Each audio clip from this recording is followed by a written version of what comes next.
Good morning everyone. कल हमने क्या किया था? फ्री कंसेंट किया था। अच्छा, कितने वजह से फ्री कंसेंट विटिएट होता है? लगाओ बोली। कौन कौन सा? Coercion. What is definition of coercion? Damage to a person और इज प्रॉपर्टी और threat to damage a person और his property is called as coercion. कुछ याद आया? दूसरा अनडू इन्फ्लुएंस। ये क्या होता है? When superior take advantage of his position on a inferior, then in such a situation it will be called as undue influence. Concept समझ में आ रहा है? किस किस के बीच में undue influence होता है? एम्प्लॉयर एम्प्लॉई, टीचर स्टूडेंट, देख रहे हो खड़े हाँ है ना। उसके बाद में नेक्स्ट वाला गवर्नमेंट ऑफिसर्स। कुछ याद आया? नेक्स्ट वाला और कौन सा था? बुक बन, रिवीजन करते वक्त बुक बन। ये जो पढ़ना है ये घर पे करते रहते हैं, ठीक है? ओके, नेक्स्ट वाला मिस्टेक। मिस्टेक कितने पार्ट में डिवाइड होता है?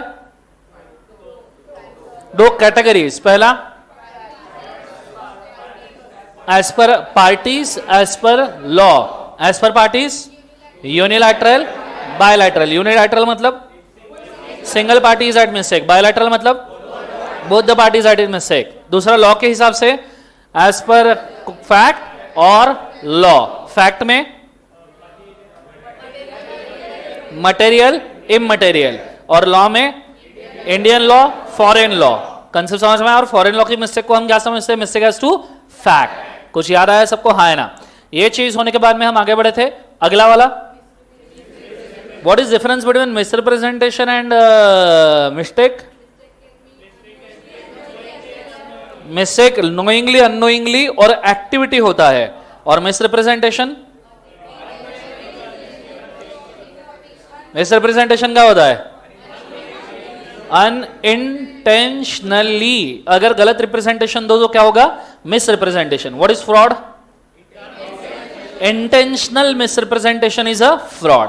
कुछ याद आया सबको? हाँ है ना। फिर हमने कल अनड्यू इन्फ्लुएंस और कोर्शन के बीच का डिफरेंस देखा था, याद है? क्या डिफरेंस था?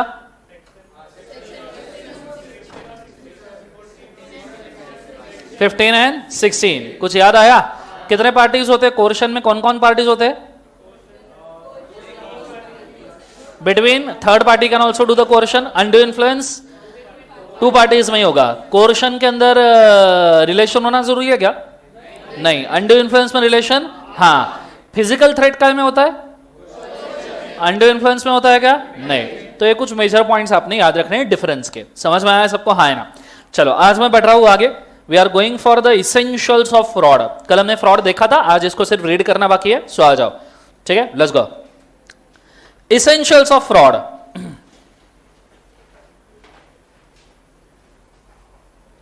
आगे, fraud includes any of the following acts committed by the party to contract or with his conveyance or by his agent with intent to deceive the other party. Intent to deceive क्या बोले एक बार उसे? other party. Thereto or his agent or to induce him to enter into a क्या बोले एक बार उसे? contract. कंसेप्ट समझ में आ रहा है सबको? हाँ है ना। जोर से बोले सर ना। तो मेन इंटेंशन होता है डिसीव करने का एंड सामने वाले को कॉन्ट्रैक्ट में एंटर करवाने का। दो पॉइंट्स याद रखना, intent to deceive the party and to enter into क्या बोले उसे? कॉन्ट्रैक्ट। क्लियर है concept? Representation of the fact which is not true. The active concealment. Concealment मतलब बच्चों व्हाट इज कंसील करना? What is concealment? छुपाना। कंसील नहीं पता? छुपाना। लिख के रखो, हाइड करना, छुपाना। ऑफ द फैक्ट मतलब कोई मटेरियल फैक्ट है और आपने छुपाई है। जैसे याद है वो कल घोड़े को कोरोना हो गया था? बोलो हाँ है ना। सो बाय हैविंग अ नॉलेज और the belief of the fact, a promise made without any intention of performing it. Without any intention of what exactly? Performing. बिना किसी इंटेंशन के उसको परफॉर्म करने के अगर आपने कोई प्रॉमिस किया है तो भी वो फ्रॉड है। समझ में आ रहा है? हीरो हीरोइन को बोलता है इस जन्म में नहीं, अगले 7 जन्म में, सातों जन्म में तुझे। गाना सुना है वो? नहीं सुना? गाने वाने सुनते हो तुम? नहीं, तुम वो सुनते होंगे ना, आंटी पुलिस बुला लेगी वाले, हाँ ना? Let's go. सो अगर हीरोइन ने हीरोइन को प्रॉमिस किया अगले 7 जन्म तक मैं तुझे नहीं छोड़ूंगा, हीरोइन बोलती है भगवान, समझ में आ रहा है? तो ये कोई इंटेंशन नहीं है परफॉर्म करने का। कंसेप्ट समझ में आ रहा है सबको? हाँ है ना? जैसे पार्टी का प्लान करते हो सब लोग, पार्टी वार्टी का प्लान करते हो, जब ग्रुप होता है ना तो ग्रुप में एक बंदा ऐसा होता है जो हर बार बोलता है हाँ आऊंगा ना, हाँ आऊंगा, अबे आऊंगा पक्का, ठीक है। स्टार्टिंग में ऐसे हो 5 जन बैठे पार्टी करेंगे ऐसा बोले हाँ हाँ, उसको पूछो तू आएगा ना पक्का? आऊंगा ना।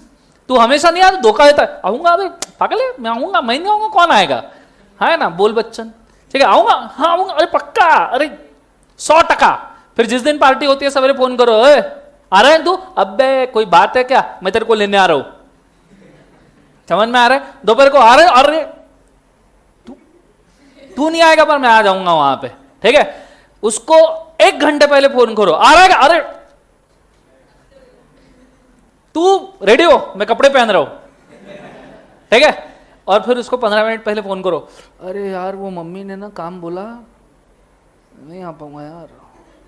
हालांकि ये जो प्रोग्राम था ना बहुत पहले से डन था कि उसको नहीं आना है, लेकिन तुम्हारी गालियां कौन खाएगा? और तुम गालियां भी नॉर्मल वाली थोड़ी देते हो, ठीक है। तो तुम्हारी एक्स का वाई, ऐसे तो X is a relative and Y is a body part, समझ में आ रहा है सबको? हाँ है ना? सो तो अरे तो बेसिकली देखा जाए तो गालियां तो ऐसी ही देते हो ना आप, है ना? सो बेसिकली अगर देखा जाए तो तुम उसको गालियां ना दो, इस चक्कर में वो हाँ आऊंगा, अबे श्योर आऊंगा। आपको पता है गोवा का प्लान फेल होने के लिए बनता है भाई। तुम कभी गोवा का प्लान करके देखो, फेल होने के लिए बनता है। पहले गोवा का व्हाट्सएप ग्रुप बनता है, ठीक है, उसके ऊपर 10 लोग ऐड होते हैं, ठीक है, फिर एक एक एग्जिट मारते रहता है, ठीक है, और फिर एंड में सिर्फ एक ही वजन बचता है ठीक है, वो भी बीमार हो जाता है तो गोवा ऐसे जो plan without intention of performing it, concept समझ में आ रहा है सबको? हाँ है ना? जोर से बोलो यस ना। तो ये भी फ्रॉड है बेटा, इस चीज को भी हम क्या कहेंगे? फ्रॉड। आओ सामने आ जाओ। कोई होमवर्क किया क्या? जो 2 लोग लेट आए, होमवर्क किया 3 बार वाला?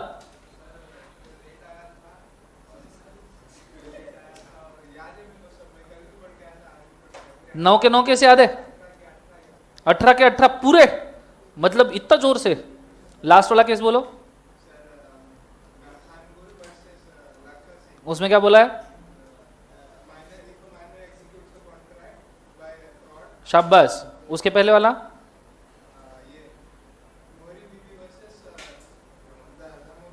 उसके पहले?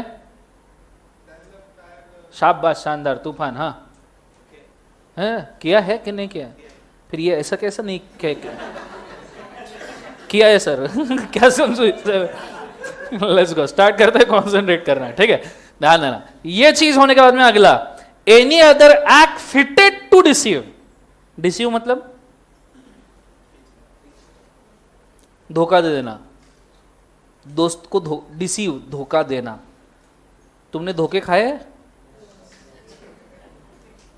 यस तो ऐसे बोल रहे पापा, कितने ब्रेकअप हो गए तुम्हारे? धोखे खाए? Yes sir. सो धोखे खाए तुमने? सर हमने बहुत धोखे खाए हैं, सब सेब धोखे खाए हैं, संतरे धोखे खाए हैं। ढोकला कौन धोखे खाता है? ढोकला कौन धोखे खाता है? ढोकला नहीं खाना है, धोखे क्या पब्लिक है। सो एनी अदर है fitted to deceive. Fitted to deceive मतलब फिटेड मतलब ऐसे तुमने ऐसा खतरनाक एप्रोप्रिएट एक्ट किया जो एप्रोप्रिएट एक्ट धोखा देगा। Any example? सर मेरे एक्स ने मेरे ऊपर चीट किया सर। चीटिंग पता है ना? हाँ है ना? अरे बोलो ना। जिन सब ऐसे सुन तो ऐसे पड़ गए कि पापा कितने के एक्स एंड कितनों के वाई। ओके, सो धोखा देना। अगर आपने एंड टाइम पे जेरोक्स मशीन बताया, जेरोक्स, हालांकि उसका नाम फोटोकॉपी मशीन है, आप जिंदगी में उसको जेरोक्स करते बैठते हो। कुछ ऐसे कंपनी के नाम है जिन्होंने तो ओरिजिनल वर्ड को ही बदल के रख दिया, xerox. Xerox is the name of company, photocopy is the original word. Bisleri, भैया बिस्लेरी देना, वो निकाल के लाता है दुग्धानंद सागर, और तुम उसको बिस्लेरीज बोलते जिंदगी के अंदर। उसका ओरिजिनल नाम है मिनरल वाटर। कौन सा water? Mineral water, Bisleri. Volvo AC sleeper class bus, ना वॉल्वो इज अ कंपनी, वो मर्सिडीज बेंज की भी क्यों न रहे, और स्लीपर क्लास और एयर सस्पेंशन रहे, तुम बोलते वॉल्वो है। समझ में आ रहा है? उसको कहते हैं एयर सस्पेंशन स्लीपर क्लास बस। समझ में आ रहा है सब? अरे बोलो हाँ या ना, ठीक है। हाँ वो क्या गया, शाबाश। So xerox, photocopy, Bisleri, mineral water. आप अगर गांव खेड़े में गली कुचों में जाओ, पार्ले जी, पार्ले जी मतलब बिस्किट्स। और आपको पता है अपने यहां कुकी नहीं बोलते, अपने आप कुकी को भी बिस्किट ही बोलते हैं। वो एडवर्टीजमेंट में जोर जोर से चिल्ला चिल्ला के बोलते हैं दिस इज शूबेरी कुकी, अपन बोलते बिस्किट ला। कंसेप्ट समझ में आ रहा है सबको? हाँ है ना? अरे हाँ है ना? उसके बाद में कोलगेट, समझ में आ रहा है सबको? हाँ है ना? तो ये कुछ ऐसे वर्ड है जिन्होंने इनके ओरिजिनल नाम को रिप्लेस करके रखा हुआ है। क्लियर है कंसेप्ट सबको? हाँ है ना? अब बेसिकली देखा जाए तो तुम जेरोक्स मशीन बेचने के लिए निकाले। अब जेरोक्स मशीन इतना कॉम्प्लेक्स प्रोसेस होता है, अगर आप कभी जेरोक्स मशीन खोल के देखो और तुमने एक आधा स्पेयर पार्ट इधर उधर ऐसे दबा दिया गलती से, तो अंदर से ऐसे वुप करके काली इंक बाहर निकलती है। ठीक है? तो तुम्हारा मतलब तुम टैन हो जाओगे 2 सेकंड के अंदर। कंसेप्ट समझ में आ रहा है सबको? हाँ है ना? अब तुमने किसी को जेरोक्स मशीन बेचने के लिए निकाली, सामने वाला पर्सन आया, उसने जेरोक्स मशीन देखा, उसको लगा जेरोक्स मशीन अच्छी है, वो बोले चलती है क्या? तो बोले हाँ दौड़ती है। ठीक है? तो अब ऐसी सिचुएशन में उसने मशीन ले लिया, बाद में चलाने की कोशिश किया, अंदर देखा तो अंदर से मशीन पूरी खाली थी, ऊपर का सिर्फ डब्बा था। क्लियर है? Fitted to deceive. आपका इंटेंशन कैसा है? फिटेड टू डिसीव, धोखा देने वाला इंटेंशन है। कंसेप्ट समझ में आ रहा है सबको? हाँ है ना? तो इसे भी हम फ्रॉड कहेंगे। एनी सच और omission as law specially declared to be, क्या बोले एक बार उसे, फ्रॉडुलेंट। लॉ ने जिस चीज को फ्रॉडुलेंट बोला है वो भी फ्रॉड ही है। आप किसी को 420 बोलते हो, 420 इंसान है, बोलते हो नहीं बोलते हो? 420 ही बोलते हैं। क्या खास बात है 420 वर्ड में? 420 में क्या खास बात है? It is section number 420 of Indian penal code which talks about fraud and cheating. तो इसलिए लोग 420 ये वर्ड बहुत फेमस हो गया कि ये आदमी बहुत 420 है। 420 है मतलब it is Indian penal code section number कौन सा बोले एक बार? 420, which is intention to fraud and deceive. Idea clear है मैं क्या कह रहा हूं? जोर से बोलो सर। नो क्लियर है कंसेप्ट? एग्जैक्टली। सो बेसिकली अगर देखा जाए तो इंडियन पिनल कोड में सेक्शन 420 के अंदर फ्रॉड एक्सप्लेन किया है, तो वो जो भी फ्रॉड एक्सप्लेन किया है उसको हम क्या कहेंगे बोले एक बार? उसे फ्रॉडुलेंट ओमिशन। आइडिया क्लियर है मैं क्या कह रहा हूं? जोर से बोले एक बार सर। नो, ये चीज को याद रखना। तो उन्होंने अलग अलग फ्रॉड के तरीके बोले हैं। ऐसी चीज बोलना जो सही नहीं है, छुपाना, प्रॉमिस करना जो परफॉर्म करने का इंटेंशन नहीं है, धोखा देना, ओमिशन करना, या एक्ट में लिखी हुई कोई भी चीज करना, उसे हम क्या कहते हैं बोले एक बार? उसे फ्रॉड। ओमिशन का मतलब भूल जाना नहीं, ना ना ना, एस्केप कर देना, छोड़ देना। मतलब कोई मटेरियल पॉइंट है तुमने उसको छोड़ दिया। कंसेप्ट समझ में आ रहा है? फॉर एग्जाम्पल अगर मैं आपको बोलूं सत्यम का फ्रॉड हुआ था 2009 में, ठीक है? तो सत्यम ने मटेरियल फैक्ट ओमिट कर दिए थे। जो फ्रॉड वाले फैक्ट है ना वो सब क्या कर दिए थे? ओमिट। सत्यम के केस में 5040 करोड़ का 5320 करोड़ का कैश और बैंक बैलेंस था, जिसमें से 5040 करोड़ का कैश और बैंक बैलेंस गायब था। तो उन्होंने इसको ओमिट कर दिया, इसका रिपोर्टिंग नहीं किया। उन्होंने ये नहीं बोला कि ये है ही नहीं करके। There is omission, material fact को बोलना ही नहीं। क्लियर है? मटेरियल फैक्ट के ऊपर चुप हो जाना। आइडिया क्लियर है मैं क्या कह रहा हूं? जोर से बोलो सर। नो, इसको क्या कहते हैं? Material omission. तो वहां लिखना material fact is not disclosed, material fact is not disclosed which is need to be disclosed, which is need to be disclosed।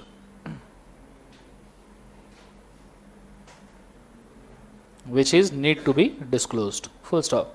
Normally second hand जब बाइक या कार परचेस करते हो तब ये वाला रूल लगता है. सेकंड हैंड बाइक कार पता है, जब सेकंड हैंड बाइक या कार परचेस करते हो तो आप पूछते हो वो जो बेचने वाला उसको, भैया सब ठीक है, वो बोलता है हाँ, क्लियर है. बट अगर समझो कोई मटेरियल ओमिशन है उसके अंदर, जैसे आपने गाड़ी का इंजन चेंज करके उसको रिहाउल करके कोई दूसरा इंजन बिठाया है, क्लियर है कंसेप्ट, तो मटेरियल ओमिशन हो गया. आप फैक्ट के ऊपर बात ही नहीं कर रहे हो. कंसेप्ट समझ में आ रहा है सबको? हाँ है ना.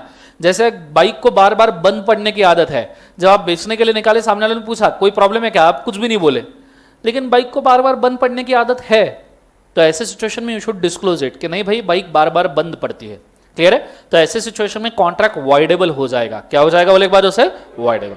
कंसेप्ट समझ में आ रहा है? इसलिए देखो लोग जब नॉर्मली गुड्स बेचते हैं ना OLX पे, वो क्या बोलते हैं, भैया आप सब कुछ चेक कर लो आपके हिसाब से, फिर ही खरीदना, बात की चीजों के लिए हम लाइबल नहीं है. OLX पे सेकंड हैंड चीजें खरीदते हैं ना, तब आप बोलते हो ना कि भैया आके देख लो, आप खुद सेटिस्फाई हो जाओ तो खरीदना, बात की कोई भी चीज के लिए हम लाइबल नहीं है. क्लियर है? ये किस वजह से? बिकॉज मटेरियल ओमिशन से बच जाए. सामने वाली पार्टी को अगर आपने परफॉर्मेंस का पूरा राइट दिया है, समझो तुमने गाड़ी जो है टू व्हीलर तुम्हारी बेचने के लिए निकाली, सामने वाला पर्सन आया, उसने पूछा कोई प्रॉब्लम है क्या, तुम बोले मेरे को नहीं पता, चाहिए तो 4 दिन गाड़ी चला के देखो फिर उसके बाद में खरीदना. वो लेके गया, 4 दिन गाड़ी उसने नहीं चलाई. अब तुमने ओमिशन नहीं किया, तुमने बोलना चाहिए था मानता हूं कि बार बार बीच में बंद पड़ती है, पर तुमने उसको परफॉर्मेंस का राइट दिया, 4 दिन चला के देखो, 4 दिन लेके भी गया, उसने गाड़ी नहीं चलाई, उसकी गलती. क्लियर है आंसर? अब उसको मटेरियल ओमिशन नहीं माना जाएगा. क्लियर है? तो when you give a substantial chance to the other party to perform a contract and examine the same, तो उस केस में मटेरियल ओमिशन वाला क्लॉज वर्क नहीं करता, कंसीलमेंट वाला क्लॉज वर्क नहीं करता. क्लियर है? क्योंकि मटेरियल ओमिशन और कंसीलमेंट उसको समझ में आ जाना चाहिए अगर उसके पास प्रोडक्ट है तो. आइडिया क्लियर है मैं क्या कह रहा हूं? जोर से बोलो सर. नो कंसेप्ट दिमाग में जा रहा है मैं क्या कह रहा हूं? ओके. सो ये होने के बाद में नीचे साइलेंस एज अ फ्रॉड, ये बहुत, हाँ बोलो कौन सा, which one? Fitted to deceive, धोखा देना, मतलब किसी को जानबूझ के धोखा देना. अब मैंने इस धोखा देने के लिए एग्जांपल भी बोला था ना आपको अभी अभी, बोलो हाँ है ना. For example first copy goods पता है? समझो मैंने एक रिबॉक का शोरूम खोला और उसके अंदर रिबॉक का कोई ओरिजिनल माल नहीं रखा, सब यूएसए से लाया. यूएसए पता है ना, उल्लासनगर सिंधी से फर्स्ट कॉपी पूरा, तो वहां से पूरा यूएसए से रिबॉक लाया, उसके अंदर लिखा था रिबॉक, रिबुक, रिबुक बुक, वो रहता है ना सेम फॉन्ट के अंदर अलग अलग नाम बनाते हैं, यस और नो. तो ऐसे पूरे लाया और वहां पे रख दिए, तुमने खरीद भी लिए. Now it is not a original one. मतलब आप आजकल तो लोगों ने इतना खतरनाक एक्सपर्टीज क्रिएट किया है कि ओरिजिनल से भी बेटर कॉपी बनाते हो. कंसेप्ट समझ में आ रहा है सबको? हाँ है ना. अब ओरिजिनल वालों का ब्रांड है इसलिए उनको प्राइस ज्यादा मिलता है, अगर आप थोड़ा सा ज्यादा कॉस्ट लगा लो तो बेटर कॉपी ऑटोमेटिकली क्रिएट हो सकता है. जैसे सैमसंग के स्मार्टफोन के जितने भी कॉपीराइट्स है वो सब एप्पल के इन्फ्रिंज्ड कॉपीराइट्स है. iPhone 1 जब लॉन्च हुआ था, आपको पता है सैमसंग के ऊपर एप्पल वालों ने $1 बिलियन का पेनल्टी ठोका था. ये पता नहीं आपको? कुछ 5 साल पहले की बात है, एप्पल और सैमसंग के बीच में केस हुआ था स्मार्टफोन के ऊपर से कि सैमसंग ने एप्पल के पूरे पेटेंट कॉपीराइट्स इन्फ्रिंज किए. इन्फ्रिंज मतलब उनका जो स्मार्टफोन का टेक्नोलॉजी था उसको सैमसंग ने यूज किया है करके. क्लियर है? ये पूरा केस चला और कोर्ट ने ऑर्डर दिया था कि Samsung will pay $1 billion penalty. 1 billion में कितनी जरूरत है? लगाओ बोली. मिलियन, 1 मिलियन मतलब कितना? 10 साल, 10 लाख. शानदार. 1 बिलियन मतलब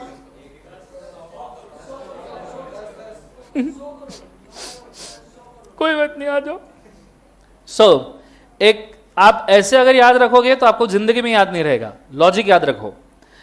इंडिया में whenever we trade in the INR, ठीक है, Indian national rupee, there is a concept of 30 then 22, right. So हमारा ये हो गया 1000, lakh, crore. 70 is a crore, 90 is a 100 crore. बोलो हाँ या ना. When you go into world,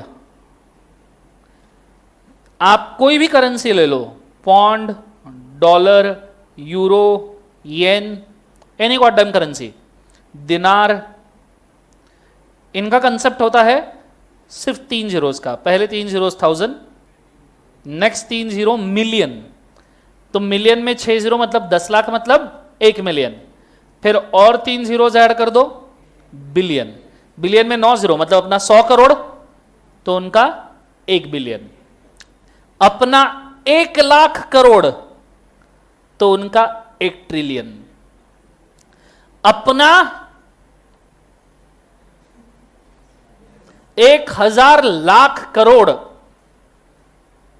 समझ में आ रहा है मैं क्या कह रहा हूं? 1000 लाख करोड़ मतलब उनका 1 जिलियन। जिलियन नहीं पता आपको? अपने इसमें इस करेंसी के बहुत लंबे डिनोमिनेशन है, अरब, खरब, ये जो है ना ये तो हो गया अपना 100 करोड़, दैट इज 1 अरब, दिस इज 1 अरब, 9 जीरो इज इक्वल टू 1 अरब, और 2 जीरो ऐड कर दूं खरब, फिर दशम, द्विदशम, त्रयोदशम, तुम वो पेटी और खोके में ही रह गए, है ना? इंडिया का ऐसा पूरा डिनोमिनेशन वाला करेंसी है। जब इंडिया का अर्थशास्त्र लिखा था, कौटिल्य अर्थशास्त्र, तो उसने 27 जीरोस तक के पूरे डिनोमिनेशन लिखे थे। समझ में आ रहा है मैं क्या कह रहा हूं? तो जरूरत ही नहीं, इतना कमाना ही नहीं है हमको, अपन सर इतना कमा ले नहीं है 9 जीरो तक के तो बहुत है सर जिंदगी के अंदर। समझ में आ रहा है सबको? हाँ है ना? नीचू, अब ये हो गया ट्रिलियन। इंडिया में ऐसी कोई चीज है क्या जो ट्रिलियन में वैल्यू की जाती है? 1 लाख करोड़ के आसपास।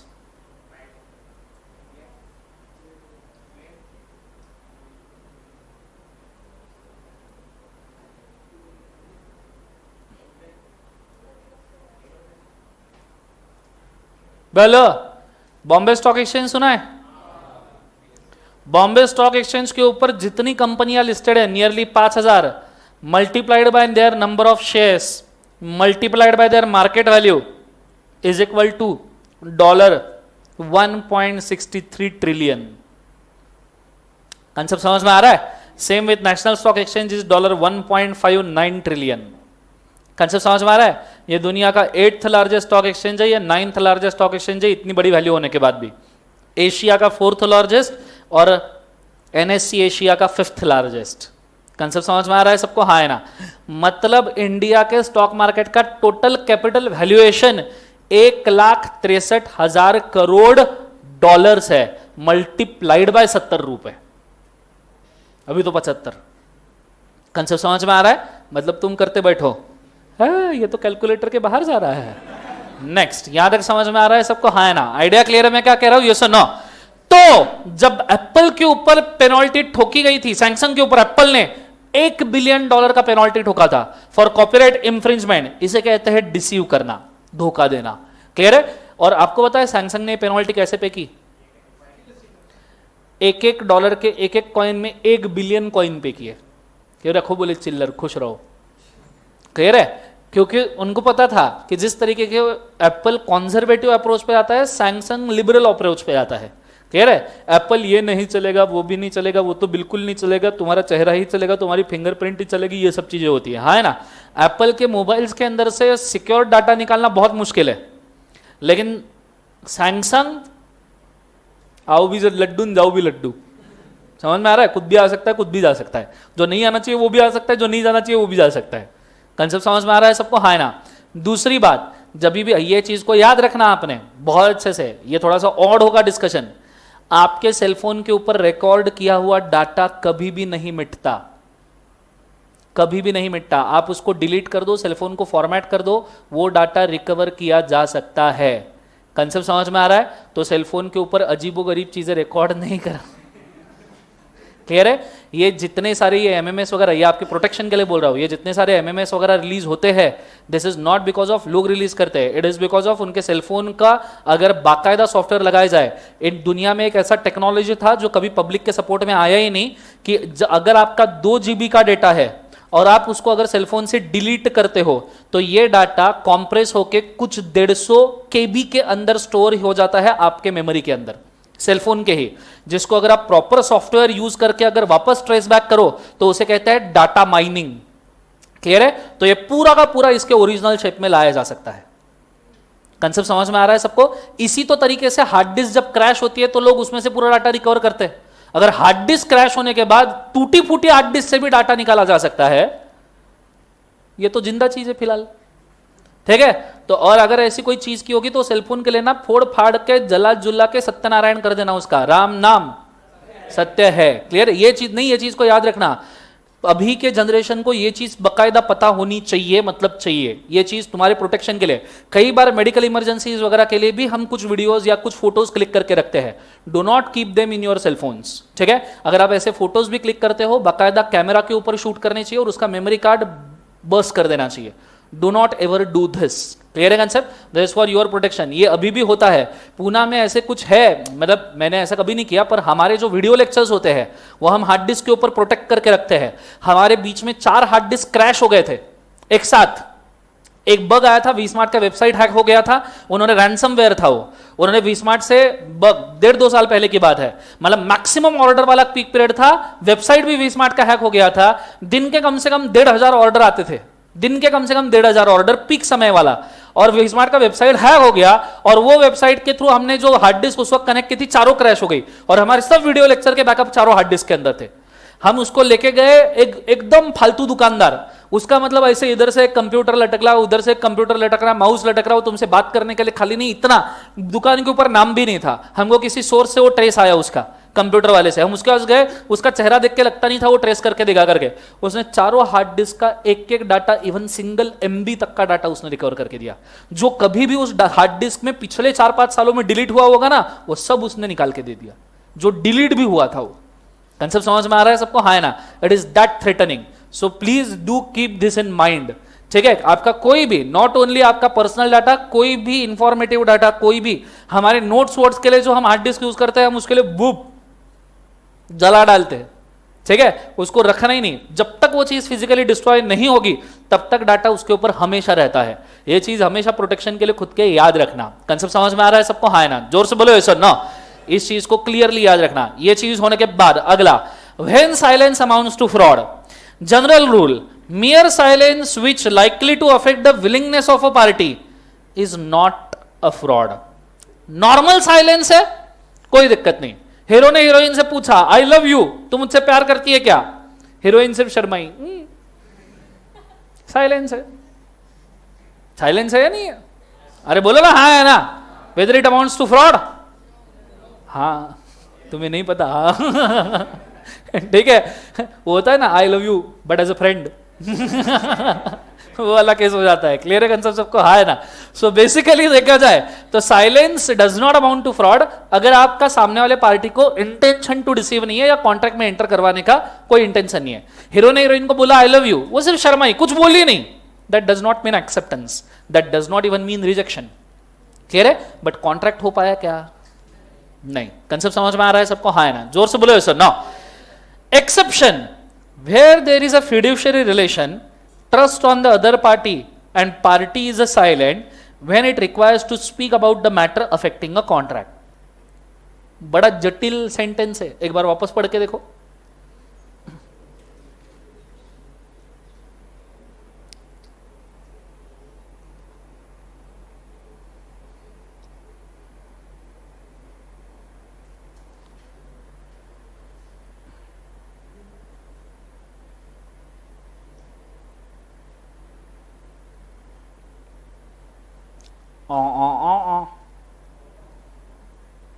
समझ में आला है नहीं आला है?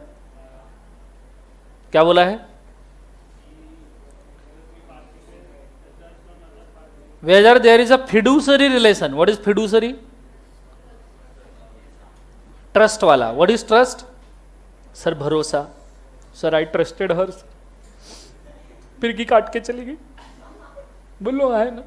So trust on the other party and the party is silent when it requires to speak. उसने बोलने की जरूरत थी पर वो नहीं बोली। अरे समझ में आ रहा है मैं क्या कह रहा हूं? बोलो यस और नो। समझो, साग्या को प्यार हो गया था कटरीना से। ये कौन है? सो साग्या को प्यार हुआ था किससे, बोले एक बार, कटरीना। तो कटरीना ने साग्या तो बोल दिया था, हाँ हाँ मैं तुमसे प्यार करती हूं, हाँ। वो नहीं होता मेलोड्रामेटिक मूवी में, हाँ है ना, पुरानी मूवी देखी है आपने, उसमें कोई भी चीज एक बार बोल के नहीं होती थी। क्या तुम मुझसे प्यार करती हो, हाँ हाँ हाँ। ये और सीरियल देखो तो उसका तो बेटा तरीका ही अलग होता है, ठीक है। सीरियल में क्या तुम मुझसे प्यार करती हो, एक एंगल से हाँ, दूसरे हाँ हाँ, और फिर सबके चेहरे एकदम हर एक के चेहरे के ऊपर जा जाके ऐसे ग्लो होता है कि वो शॉक हो गया करके। सो कटरीना ने सागर को बोला था हाँ हाँ हाँ, 3 अलग अलग एंगल से। समझ में आ रहा है सबको? लेकिन कटरीना का प्यार तो रणवीर पे था। साग्या से एक ही गलती हुई, रणवीर कपूर वाले जमाने में शाहरुख खान जैसा प्यार करने निकला था वो। समझ में आ रहा है सबको? हाँ है ना, रणवीर कपूर वाले जमाने में शाहरुख खान डीडीएलजे का प्यार करने चला था वो, बचना ए हसीनों के जमाने में। कंसेप्ट समझ में आ रहा है सबको? हाँ है ना। तब ऐसे सिचुएशन में कटरीना को साग्या ने कन्फ्रंट किया, बोले तेरा कोई और लफड़ा चल रहा है। Now it is a duty of Katrina to say yes, but she was silent. It amounts to fraud. ऐसे सब सीरियस क्यों हुए? साग्या के साथ हो रहा है, तुम क्यों सीरियस हो रहे हो? तो क्या एकदम फीलिंग आ गई क्या तुम्हारे साथ में सबको? ठीक है, वो बेचारा अकेला हंस रहा है जिंदगी के अंदर तुम बाकी सब सीरियस है। सो यहाँ पे कटरीना साइलेंट है, तो इट अमाउंट्स टू क्या बोले एक बार से, फ्रॉड। कंसेप्ट समझ में आ रहा है सबको? हाँ है ना, जोर से बोलो सर ना। सो देखो सेंटेंस एकदम परफेक्ट एग्जांपल दिया है मैंने। Where there is a fiduciary relation of trust. मुझे बताओ साग्या का कटरीना के ऊपर ट्रस्ट था या नहीं था? अरे बोलो, जिंदगी के अंदर था। And other party is silent where it require to speak. Katrina ने बोलना चाहिए था, नहीं बोलना चाहिए था, बट कटरीना क्या है? साइलेंट है। बेवफा सोनम गुप्ता है बेटा, ठीक है, बट कटरीना क्या है बोले एक बार जो से, साइलेंट है। तो ऐसे से सोनम गुप्ता मेरी कोई नहीं है, हमें पहली बार हम लोग लगे सर ये कहां से ला ली तुमने? वो बीच में स्लोगन में शुरू हुआ था ना, सोनम गुप्ता बेवफा है करके, ठीक है। So when it require, Katrina ने बोलना चाहिए था कि नहीं मेरा भी है। कंसेप्ट समझ में आ रहा है सबको? बट कटरीना नहीं बोली, तो इट अमाउंट्स टू क्या बोले एक बार जो से, फ्रॉड। आइडिया क्लियर है मैं क्या कह रहा हूं? जोर से बोले, सुनो, बड़े अच्छे से समझ में आया होगा आपको। बहुत बढ़िया, शान। ऐसे नालायक एग्जांपल देने के बाद तो पक्का समझ में आता है। नेक्स्ट वाला, when silence is equivalent to speech. खामोश अल्फाजों में वो कुछ हमसे कह गए। बोले इरशाद।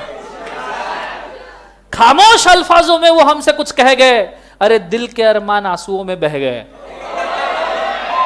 समझ में आ रहा है सबको? हाँ है ना? अरे बोलो हाँ है ना। सो साइलेंस इक्विवेलेंट टू स्पीच, जब सामने वाले पार्टी का साइलेंस ही स्पीच के बराबर है। ये कब होता है बताओ? कब होता है बताओ? ये बचपन में होता था, जब तुम बाहर से कोई कांड करके घर पे लौटते थे और घर पे पप्पा ऐसे मस्त ऑफिस से आते थे, फ्रेश वेश होते थे, चाय पीते थे, तब तक तुम्हारी मम्मी राह देखती थी कि मैं कुछ ना बोलूं, ठीक है। फिर पप्पा की चाय हो गई, खाना हो गया, पप्पा थोड़े से ठीक मूड में हैं, तो मम्मी मूड खराब करने के लिए आ जाती थी पप्पा का, और बताती थी कि उनके पूजनीय बेटे या पूजनीय बेटी ने क्या कांड किया है बाहर। और उस वक्त पप्पा पहले कुछ बोलते नहीं थे, पप्पा आपकी तरफ सिर्फ देखते थे। Silence amounts to speech. Silence amounts to, पप्पा आंखों ही आंखों में गुफ्तगू कर गए। समझ में आ रहा है? और जितने देर पप्पा, सी इसका एक इक्वेशन है, the time took to stare at you, जितना समय आपके तरफ देखने में लगाया, is directly proportional to the severity of the thing. जितना ज्यादा समय आपको गुस्से से देखेंगे, उतनी सीवियरिटी ऑफ चीज बढ़ती जाएगी। उतना is also directly proportional to the amount of what जो आपकी लगने वाली है। It also directly proportional to the instrument which will be used to beat you. है ना? अगर आपकी तरफ 10 सेकंड के लिए देखा तो एक झापड़, गेम ओवर। 20 सेकंड के लिए देखा लाता बुक क्या, ठीक है, खुंदल खुंदल के। 30 सेकंड के लिए देखा, झाड़ू। 40 सेकंड बेलन। 45-50 सेकंड पप्पा। अबाउ 40 सेकंड हिज फादर, ठीक है। फिर पप्पा, फिर पप्पा का हाथ, फिर पप्पा का पैर, फिर पप्पा का बेल्ट। पप्पा झाड़ू वाड़ू है, पप्पा को उसमें मजा नहीं आता, बेल्ट फशाक, वाह। समझ में आ रहा है? और तुम ऐसे बंदर जैसे उछलते थे। क्लियर है? हाँ, अरे बोलो यस और no. Silence amounts to speech. उन्होंने तुम्हारी तरफ देख लिया, गेम ओवर। जैसे मेरे के साथ में एक केस हुआ था, मेरे को जाना था गोवा। मेरे को कहाँ जाना था? नहीं, वो हरकतें करने के लिए नहीं, ऐसे घूमने के लिए बोल रहा हूँ।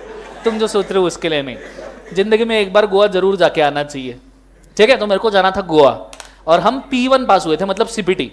नियरली 40 लोग अपियर हुए थे, 16 पास हुए थे CPT के अंदर। तो ऐसा हो गया था, जो पास हो गए और जो फेल हो गए ना, वो सब तो दोस्त थे, लेकिन पास होने का वजह से कम्युनिकेशन गैप हो गया। तो हमने सोचा क्यों ना सब मिलके गोवा चले जाए, तो थोड़ा कम्युनिकेशन गैप कैसा ठीक हो जाए, ऐसा।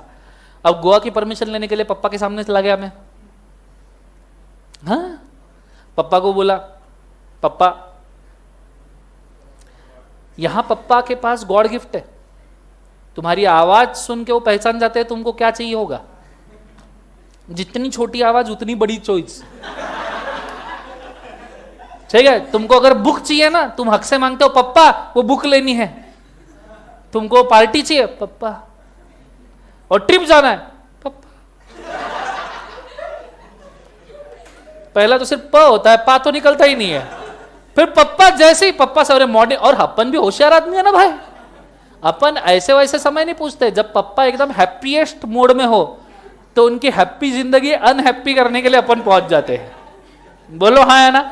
और ये समय होता है संडे मॉर्निंग 10 से 11 के बीच में, जब पप्पा का नाश्ता वास्ता हो चुका होता है, चिल मारते रहते, पेपर पढ़ते रहते हैं, और तुम पहुंच जाते हो उनकी दुनिया तहस नहस करने के लिए, ठीक है। तुम जाते सी पप्पा, फिर वो पहले ध्यान ही नहीं देते, फिर तुम थोड़ा सा फोर्स, पूरी ताकत, पप्पा। फिर पेपर का एक कॉर्नर नीचे होता है, हाँ वो मेरे को गोवा जाना था। इतने जोर से नहीं, ओ गोवा। बोला हाँ ना।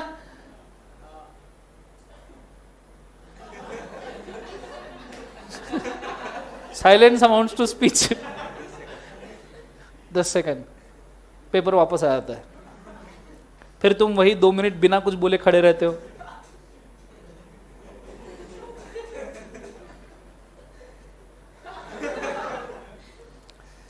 फिर वापस से तुम थोड़ा सा टच करते हो, कहीं भूल तो नहीं गए। पापा बोलो ना। फिर पेपर के अंदर से आवाज आती है, पढ़ाई कैसी चल रही है। फिर तुम खुद ही सोचते हो गोवा कैंसिल। बोलो हाँ है ना। साइलेंस अमाउंट्स टू स्पीच भाई। पप्पा ने सिर्फ एक ही लाइन बोली, पढ़ाई कैसे, गेम ओवर। उसके पहले जो था तुम समझ गए, उसके बाद का जो है वो भी तुम समझ गए। तो silence amount to speech. Concept समझ में आ रहा है सबको? हाँ है ना। जोर से बोलो सर ना, ये चीज को अच्छे तरीके से याद रखना, ठीक है। So silence is when equivalent to speech. तो ऐसे सिचुएशन में हम साइलेंस को फ्रॉड मान सकते हैं। Partial disclosure of the truth which deceives the other party is a fraud. ये बेसिकली होता है कपड़ा मार्केट में, ठीक है, खास करके प्योर सिल्क में। एक बार सेंटेंस वापस पढ़ो सब जन, बोलो क्या है। Partial disclosure of the truth which deceives the other party. आपने पार्शियल ट्रुथ डिस्क्लोज किया, पार्शियल आधा ही। नॉर्मली मम्मी के साथ कभी शॉपिंग गए हो? मम्मी के शॉपिंग के लिए, तुम्हारी नहीं। कभी नहीं जाना, ये गलती कर ली, कभी करना नहीं जिंदगी के अंदर, ठीक है। मैं मम्मी के साथ 2 बार शॉपिंग गया था। पहली बार तो पता नहीं था, दूसरी बार गलती से चला गया था, पता होने के बावजूद भी। तो मम्मी ऐसे वो साड़ियों के दुकान में मेरे को लेके गई। दिखने में बड़ा ही अट्रैक्टिव दुकान होता है वो, इतने सारे कलर, इतनी सारी चीजें, कुछ लटक रही है, कुछ बिखर रही है, और वहां ऐसे गद्दियां बिछाई होती थी। बोलो हाँ है ना, जिसके अंदर पहले वो बुला के तुम्हारे मम्मी को बिठाते थे और तुम तुम्हारे मम्मी के साथ थे, इसमें तुमको भी थोड़ी इज्जत मिल जाती थी। बोलो हाँ है ना। फिर वो पहले साड़ी दिखाने के पहले, और मैडम क्या लोगे, चाय कॉफी, और तुम सोचते थे इसके बाद कुछ मिल्क शेक वगैरह है मिलेगा। बोलो हाँ है ना। फिर वो चाय आती थी, फिर वो मम्मी को एक एक साड़ी खोल के दिखाता था, मैडम बनारसी शालू, ठीक है। फिर तुम्हारी मम्मी, अब तुमने पहली साड़ी देखी, यकीन मानना हर साड़ी वो दिखाता है ना, वो मेरे को पसंद आती थी, पर मम्मी तो मम्मी है, हर साड़ी वो दिखा, हर साड़ी मेरे को पसंद आती थी। उसने ये खोली, बोला वाह मम्मी, बोला है इतने सारे कलर। हम लड़कों की तरफ देखो, बच बच के दो कलर है, ब्लू और ब्लैक। रेड पहन ले तो ऐसा लगता है मिर्च घूम रही है रास्ते के ऊपर। समझ में आ रहा है? लड़कियों में टेंशन नहीं है भाई, कुछ भी पहन ले, लड़कियों को सब चलता है। हाँ, कुछ भी, वॉयलेट, फ्लोरोसेंट ग्रीन भी चलता है। फ्लोरोसेंट ग्रीन समझते हो कि लड़की को अगर अंधेरे में खड़ा कर दो फिर भी चमकेगी, वो वाला फ्लोरोसेंट ग्रीन। समझ में आ रहा है? लड़का फ्लोरोसेंट ग्रीन पहन लेना, हाँ अच्छी, कतई घटिया लग रहे, मूड खराब हो जाएगा, हाथू। समझ में आ रहा है सबको? हाँ है ना, अल्लाह माफ करे। तो अब ऐसे केस में वो साड़ी दिखा रहा है मम्मी को, मेरे को हर साड़ी पसंद आ रही है, हर sari, every goddamn sari, I like it. मेरा मन है मैं ही पहन लूं जिंदगी के अंदर। समझ में आ रहा है सबको? हाँ है ना मम्मी। अब इसमें अलग अलग क्वालिफिकेशंस होते हैं। पहली साड़ी को देख के थोड़ी अच्छी क्वालिटी की दिखाओ, इसकी भी बेस्ट थी, फिर वो किधर से तो भी ऊपर से एक आधी साड़ी निकाल के लाता है कि ऐसा लगे कि वो मेहनत कर रहा है और अच्छी क्वालिटी की साड़ी निकाल रहा है। It's not ordinary. दो खट ऊपर से, साड़ी सेम होगी, आपको सेम ही लगेगी हाथ को, मम्मी को अलग लगती है वो। फिर वो ऐसे खोल के, ये मैडम प्योर सिल्क। क्या? Pure silk.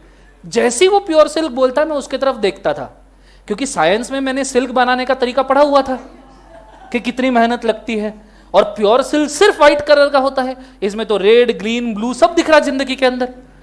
तो मैं उसके तरफ देखता था, सच्ची प्योर सिल्क। ये एक जगह पे मेरे को कंफ्यूजन था, ठीक है।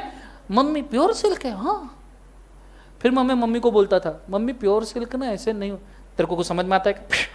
चुप। अब यहां प्योर सिल्क एक्चुअली बताओ ना, तो प्योर सिल्क की पूरी साड़ी आप पूरी घड़ी करके एक माचिस के डिब्बी में समा सकते हो, इतना प्योर सिल्क होता है वो। और प्योर सिल्क हमेशा व्हाइट कलर का होगा, हमेशा व्हाइट कलर का। माचिस की डिब्बी लो आप, एकदम छोटी वाली नहीं, वो 25 पैसे वाली नहीं, इतना भी भिखारी पना नहीं, थोड़ी सी बड़ी वाली, ठीक है। तो वो आती है ना 2-5 रुपए के, तो वो लेना, पूरी साड़ी लेना, वो डब्बे के अंदर बाकायदा फंसती है, इसके यूट्यूब के ऊपर वीडियोस भी है, ठीक है, कि आप प्योर सिल्क को कैसे ट्रीट कर सकते हो।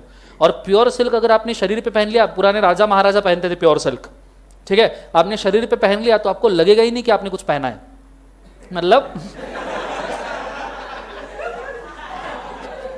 मतलब पहना होगा but pure silk is that light. समझ में आ रहा है सबको? हाँ है ना। और वो इतना बॉडी को अच्छा फीलिंग देता है प्योर सिल्क कि उसकी मतलब बात ही अलग है। तो प्योर सिल्क एक माचिस के डिब्बे में फंसता है, ये हमने साइंस के लेक्चर में सीखा था, जब सिल्क बनाने का वो नहीं क्या, वो वार्म रहता है, फिर वो तूती का झाड़ रहता है, सिल्क वर्म्स, ठीक है। तो वो पूरा लेक्चर, उसके अंदर मैडम ने बोला था हमारे के प्योर सिल्क, और हमारे मैडम हमारे स्कूल के जो इतने डेंजर थे, उन्होंने इस प्योर सिल्क का एक मस्त वाला बड़ा ऐसा स्कार्फ लाया और छोटी माचिस के डिब्बे में ऐसे समा के दिखाया। तो अपने को तो प्रैक्टिकल एग्जांपल था जिंदगी के अंदर। तो उसने जैसे ही बोला प्योर सिल्क की साड़ी, मैंने मम्मी को बोला नहीं हो सकता, मम्मी ने दे दिया मेरे को एक रख के। मैं बोला अपन तो यहाँ वकालत करेंगे जिंदगी में, तो मैंने बोला माचिस की डब्बी ला, मम्मी ने दूसरा दिया। फिर मैं समझ गया कि अपन आके गलती कर दी है। समझ में आ रहा है सबको? हाँ है ना। तो प्योर सिल्क जब कोई भी बोलेगा ना साड़ी वाला, it's a partial disclosure of truth, it's not full disclosure. कोई भी प्योर सिल्क की साड़ी नहीं हो सकती, अगर होगी तो सिर्फ व्हाइट कलर में होगी। उसको डाई भी किया तो भी उसका वेट बढ़ जाएगा, वो फिर वो माचिस के डब्बे वाला इक्वेशन फिट नहीं होता। कंसेप्ट समझ में आ रहा है? पार्शियल ट्रूथ, आप जो भी बोलोगे ना प्योर कॉटन, अरे कॉटन छोड़ो, सब्जियां, सर ये एकदम ऑर्गेनिक प्योर सब्जी है, आजकल ऑर्गेनिक प्योर सब्जी हो ही नहीं सकती, इट्स क्वाइट डिस्क्वालिफाइड। जल्दी सब्जियां ब्रीडिंग करनी पड़ती है, ऊपर से खेती करने वाले लोग कम हो रहे हैं, प्रोडक्शन करने वाले लोग कम हो रहे हैं, और आप ये बोल रहे हो कि उतना ही प्रोडक्शन हो। ऐसा बोला जाता है कि 20 साल पहले अगर आप एक एप्पल खाओ, उसका न्यूट्रिशियसनेस और आज के एप्पल का न्यूट्रिशियसनेस, इसके बीच में 40% का डिक्रीज हुआ है। 40%, मतलब जितने मल्टीविटामिन वगैरह मिनरल्स आपको पहले एप्पल में मिलते थे ऑर्गेनिक फार्मिंग से 20-25 साल पहले, वो अभी आपको नहीं मिलेंगे। कंसेप्ट समझ में आ रहा है सबको? हाँ है ना? आजकल के केले भी देखो, बनाना पूरे येलो, पॉसिबल नहीं है। अगर आप प्रॉपर केले को झाड़ के ऊपर राइप होने दो ना, it will be dotted one. Concept समझ में आ रहा है सबको? हाँ है ना? अभी तो ऐसे लगते हैं जब प्लास्टिक के कि असली है। कंसेप्ट समझ में आ रहा है सबको? हाँ है ना? So this is a partial truth. वो जो भी आपको क्वालिटी ऑफ प्रोडक्ट बोल रहे हैं कि प्योर से, पार्शियल ट्रूथ। कंसेप्ट समझ में आ रहा है सबको? हाँ है ना? This can also amount to fraud, but आज के डेट में पार्शियल ट्रूथ भी ट्रूथ ही माना जा रहा है। सब्जियां भी वही मानी जा रही है, सब प्योर सिल्क बोल के वही खरीद रहे हैं, तो अब ऐसे केसेस में वो फ्रॉड नहीं। जब जमाना, substance is always over form, जमाना अगर उस चीज को एज ए ट्रूथ एक्सेप्ट कर रहा है तो it is a truth. Concept समझ में आ रहा है सबको? हाँ है ना? जोर से बोलो सर। नो, तो इस चीज को मैं कहता हूं साइलेंस अमाउंट्स टू क्या बोले एक बार उसे? फ्रॉड। अगला आता है essentials of misrepresentation. Only parties to the contract are involve, the party think that he makes a representation, but the representation is what exactly? False. Misrepresentation was made innocently. Innocently means unintentionally.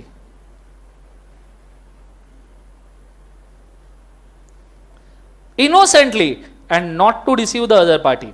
Other party acted as per the contract, unknown of the misrepresentation. Concept समझ में आ रहा है सबको? हाँ है ना? तो ऐसे सिचुएशन में इसे मिसरिप्रेजेंटेशन कहां जाएगा? ऑब्वियसली कॉन्ट्रैक्ट क्या हो जाएगा बोले एक बार उसे? वॉइडेबल। आइडिया क्लियर है मैं क्या कह रहा हूं? जोर से बोलो sir. No, next. So misrepresentation के ऊपर पहुंच गए। Now consequence of coercion, fraud and misrepresentation. मुझे बताओ क्या कॉन्सिक्वेंस होगा? Contract valid, void, voidable. Contract is always क्या बोले एक बार? वॉइडेबल। तो जरा देखना, पहला ही heading, contract is voidable. Contract is voidable at the option of aggrieved party. Aggrieved मतलब बच्चों, what is aggrieved? Affected party, damaged party,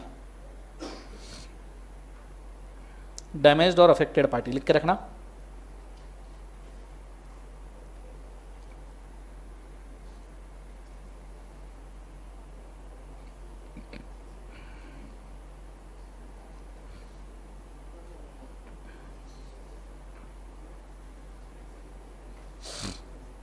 ऐसे केस में कॉन्ट्रैक्ट क्या है बोले एक बार उसे? वॉइडेबल। व्हाट इफ, अब साड़ी वाला एग्जांपल लेते हैं। उस बंदे ने बोला कि मैम प्योर सिल्क है, मेरे मम्मी ने साड़ी खरीद ली और बाद में वो प्योर सिल्क नहीं निकला, तो कॉन्ट्रैक्ट वॉइडेबल है? बोलो हाँ है ना? तो मम्मी वो साड़ी वापस देने गई, और जब मम्मी साड़ी वापस देने गई उसने लिटरली प्योर सिल्क की साड़ी निकाल के दी। लिटरली प्योर सिल्क, पूरा प्योर, कि एकदम वो माचिस की डिब्बी वाला क्वालिफिकेशन मीट हो गया। तो कॉन्ट्रैक्ट वॉइडेबल है या परफॉर्मेबल हो जाएगा? परफॉर्मेबल होगा। मतलब जो डिफेक्ट है आप उसको निकाल दो, जो डिफेक्ट है आप उसको निकाल दो, तो कॉन्ट्रैक्ट वैलिड रहेगा, वॉइड रहेगा? वैलिड। तो देखो नीचे क्या बोला है, सेंटेंस बड़ा क्लिष्ट है।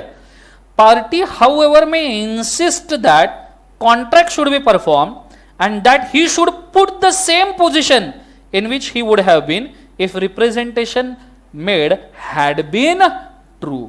जो रिप्रेजेंटेशन किया अगर वो सही करना है, मतलब आप डिफेक्ट निकालना चाहते हो, तो डिफेक्ट निकालने के बाद में कॉन्ट्रैक्ट वैलिड हो सकता है। कॉन्ट्रैक्ट वैलिड हो सकता है। तो वहां साइड में लिखना इफ द डिफेक्ट, वहां लिखना if the defect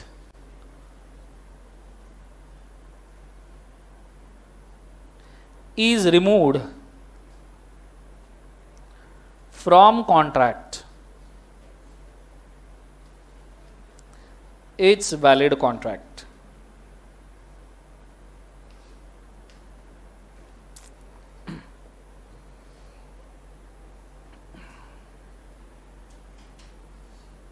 okay, next वाला एग्जांपल। अब एग्जांपल देता हूं, थोड़ा सा एग्जांपल से समझना, ठीक है। सब्जी खरीदने जाते हो?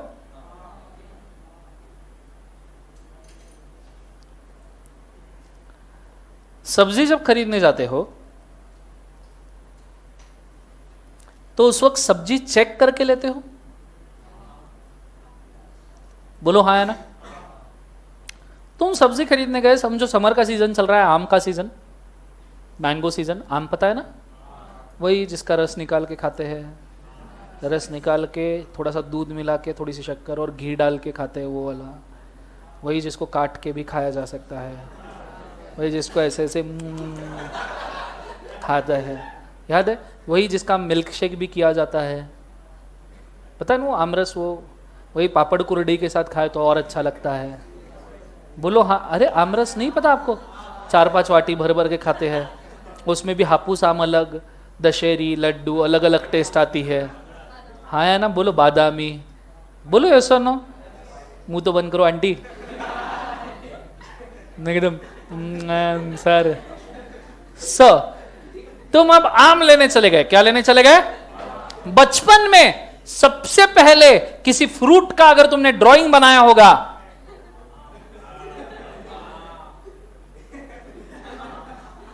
टिपिकल वाला ड्राइंग ना, और आम का पत्ता हमेशा लंबा होता है, ये तो बचपन से पता ही है हमको। अरे बोलो हाँ है ना?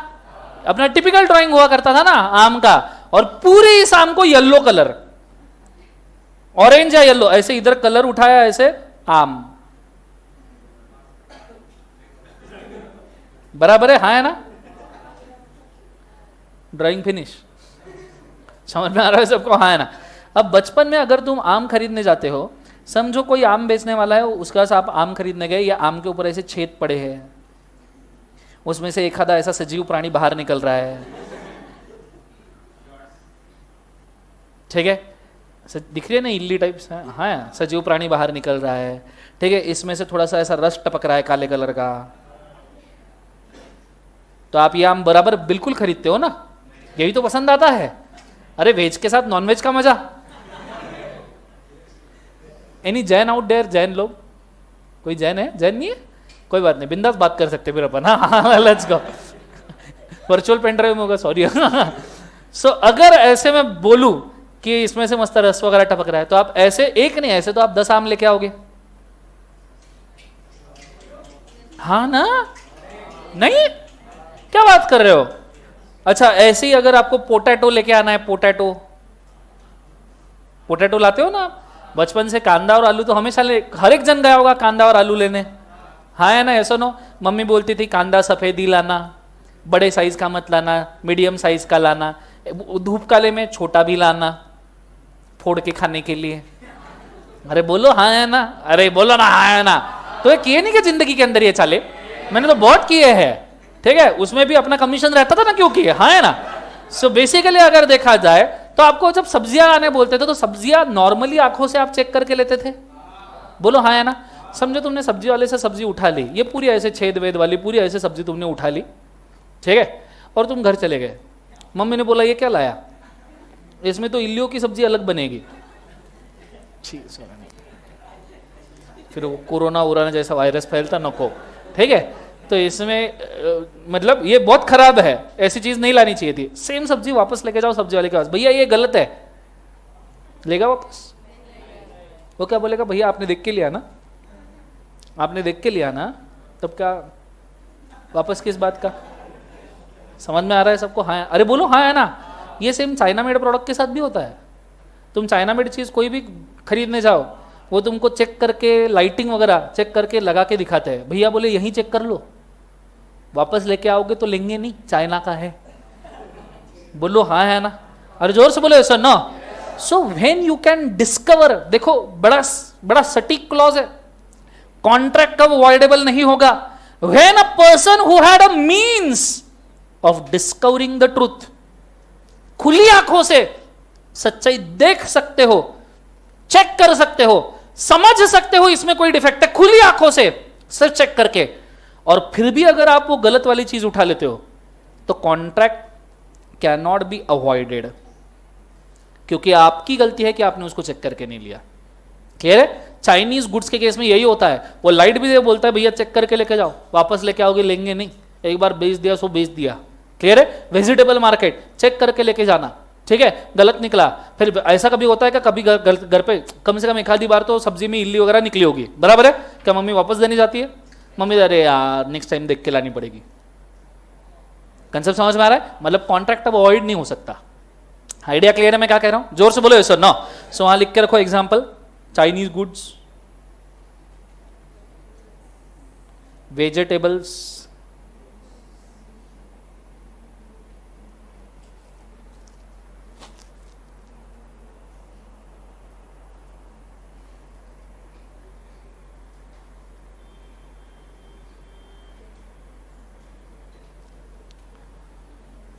नेक्स्ट वाला, where party to contract perpetrates the fraud or misrepresentation but the other party in fact misled by such a fraud or misrepresentation or contract cannot be avoided by क्या लिख बाजू से latter, other party is not in fact misled, मतलब एक बार sentence पढ़ के देखो।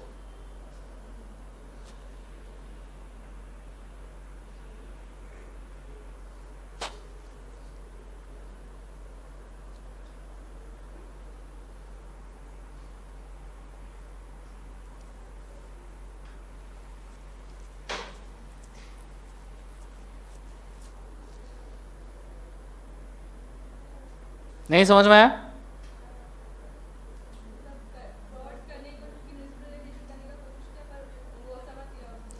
मैंने तुम्हारे साथ फ्रॉड करने का कोशिश किया और तुमको समझ में आ गया मैं फ्रॉड कर रहा हूं, फिर भी तुमने कॉन्ट्रैक्ट करने की कोशिश की, फ्रॉड के बावजूद भी, क्या कॉन्ट्रैक्ट वैलिड है वॉइड है? वैलिड है वॉइड है? जोर से बोलो, वैलिड है वॉइड है? कॉन्ट्रैक्ट वैलिड है, क्योंकि आपको फ्रॉड पता था फिर भी आपने कॉन्ट्रैक्ट करने की कोशिश की। ऐसा मेरे साथ अभी अभी हुआ, टच वुड, ठीक है, बड़ा अच्छा एग्जांपल है। एक फ्लैट मैंने खरीदा था, मैंने मतलब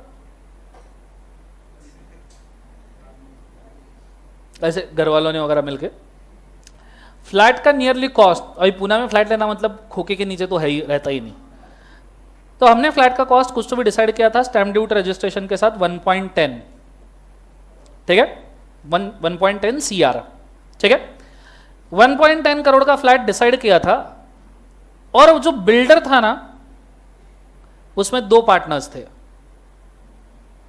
कितने पार्टनर्स थे?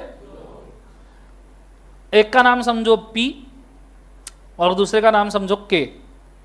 हमने डील किया था P से, लेकिन स्टैम्प ड्यूटी रजिस्ट्रेशन बचाने के लिए, ऐसे बोलते हैं ना थोड़ा कैश वैश देना, तो स्टैम्प ड्यूटी रजिस्ट्रेशन बचाने के लिए मैं जिसके साथ फ्लैट परचेस कर रहा था, मेरा पार्टनर, उसने बोला कि अपन नियरली 20 लाख कैश देंगे, क्योंकि उसके पास कैश बहुत था पार्टनर के पास, अपने पास इतने पैसे नहीं कि पूरा 1/10 का एक साथ। हाँ, मैं बोला आधे मैं आधे तू, तो बोले कि मैं उसमें से 20 लाख कैश दूंगा।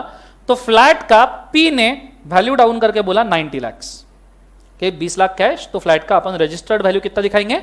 90 लाख।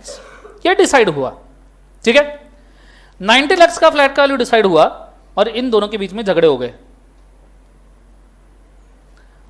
और P ने बुक्स के ऊपर कॉस्ट रिकॉर्ड करके थी 90 लाख और इसने साइट छोड़ दी। साइट छोड़ दी मतलब ये बिल्डर ने काम हाथ में लेना छोड़ दिया और पूरा कॉन्ट्रैक्ट का परफॉर्म कर रहा था के ने सबके कॉन्ट्रैक्ट देखे, हमारे कॉन्ट्रैक्ट के ऊपर 90 लाख लिखा था और हमने उसको 20 लाख का कैश दिया ही नहीं था।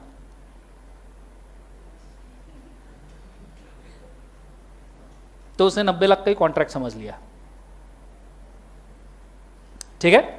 उसमें भी उसने हमको क्या बोला कि एक काम करो, 90 लाख का कॉन्ट्रैक्ट अपन इसको और 80 लाख पे लाते, तुम 10 लाख कैश देना। हम बोले हाँ, मतलब ये तो गायब हो गया। हम क्या पागल है, जाके बोलेंगे नहीं रे 20 बचे। सो उसने बोला ये 80 का अपन दिखाते, बोले रजिस्टर्ड वैल्यू, अब उनके रिकॉर्ड में था 90 लाख, तो बोले 80 का अभी तक रजिस्ट्री नहीं हुई थी, तो 10 लाख बोले कैश देना। और वो हमको उल्लू बनाने चला था, हम दो CA, वो हमको उल्लू बनाने चला था। वो क्या बोल रहा था कि ये 80 जो है ना, अब क्या होता है नॉर्मली जब आप 10 लाख देते हो कैश तो उसके ऊपर 6% स्टैम्प ड्यूटी लगता है, 7%, ठीक है। अब 10 अगर कैश दिया तो 7% स्टैम्प ड्यूटी बच गया, मतलब 70,000 का स्टैम्प ड्यूटी बच गया। बोलो हाँ या ना। 70,000 का स्टैंप ड्यूटी बच गया। वो हमको क्या बोल रहा था कि ये जो 80 है ना, ठीक है, इसमें से अपन 10 कैश ले लेंगे, बचा हुआ पूरा का पूरा तुम मेरे को व्हाइट में दे दो। मतलब ये जो 70,000 स्टैंप ड्यूटी के बच रहे थे एक्चुअली हमारा सेविंग था, क्योंकि स्टैंप ड्यूटी तो हम गवर्नमेंट को पे करेंगे ना फ्लैट परचेस करने के लिए। तो उसने ये 70,000 भी खुद के अंदर लेने की कोशिश की। वो क्या बोला, 10 लाख कैश दे दो, बचा हुआ पूरा अमाउंट मेरे को दे दो। हालांकि उसने हमको जब 90 से 80 पे लाया तो उसने 80 में भी 70,000 का डिस्काउंट हमको देना चाहिए था। क्यों? क्योंकि स्टैंप ड्यूटी उसकी बच रही है और वो स्टैंप ड्यूटी एनीवेज गवर्नमेंट को पे करनी थी। तो उसने 80 में से भी 70,000 निकाल के हमको टोटल वैल्यू कितना बोलना चाहिए था, 7930। क्योंकि ये 70,000 तो हम उसको देंगे, वो गवर्नमेंट को जाएंगे। पर जब हम उसको 10 लाख कैश देंगे तो समझ में आ रहा है इक्वेशन? हाँ है ना? जब हम उसको 10 लाख कैश देंगे तो 70,000 का स्टैंप ड्यूटी वो गवर्नमेंट को थोड़ी ना पे करेगा, वो तो खुद ही के पास रखेगा। अब ये चीज हमको तो समझ में आएगी, हम तो सीए है। हमको क्या बोला कि एक काम करो, तुम मेरे को 80 दे दो पूरे के पूरे व्हाइट में और 10 कैश में दे दो। मतलब वो 70,000 भी बचाने के लिए चल रहा था कि 70,000 वो खुद के पास रखेगा। समझ में आ रहा है मैं क्या कह रहा हूं? हालांकि उसने हमको डिस्काउंट देना चाहिए था, पर हमने भी मना नहीं किया, बोला होने दे। इसको जब पता चलेगा ना, ये अभी सोच रहा होगा कि इसने हमारा 70 से काटा।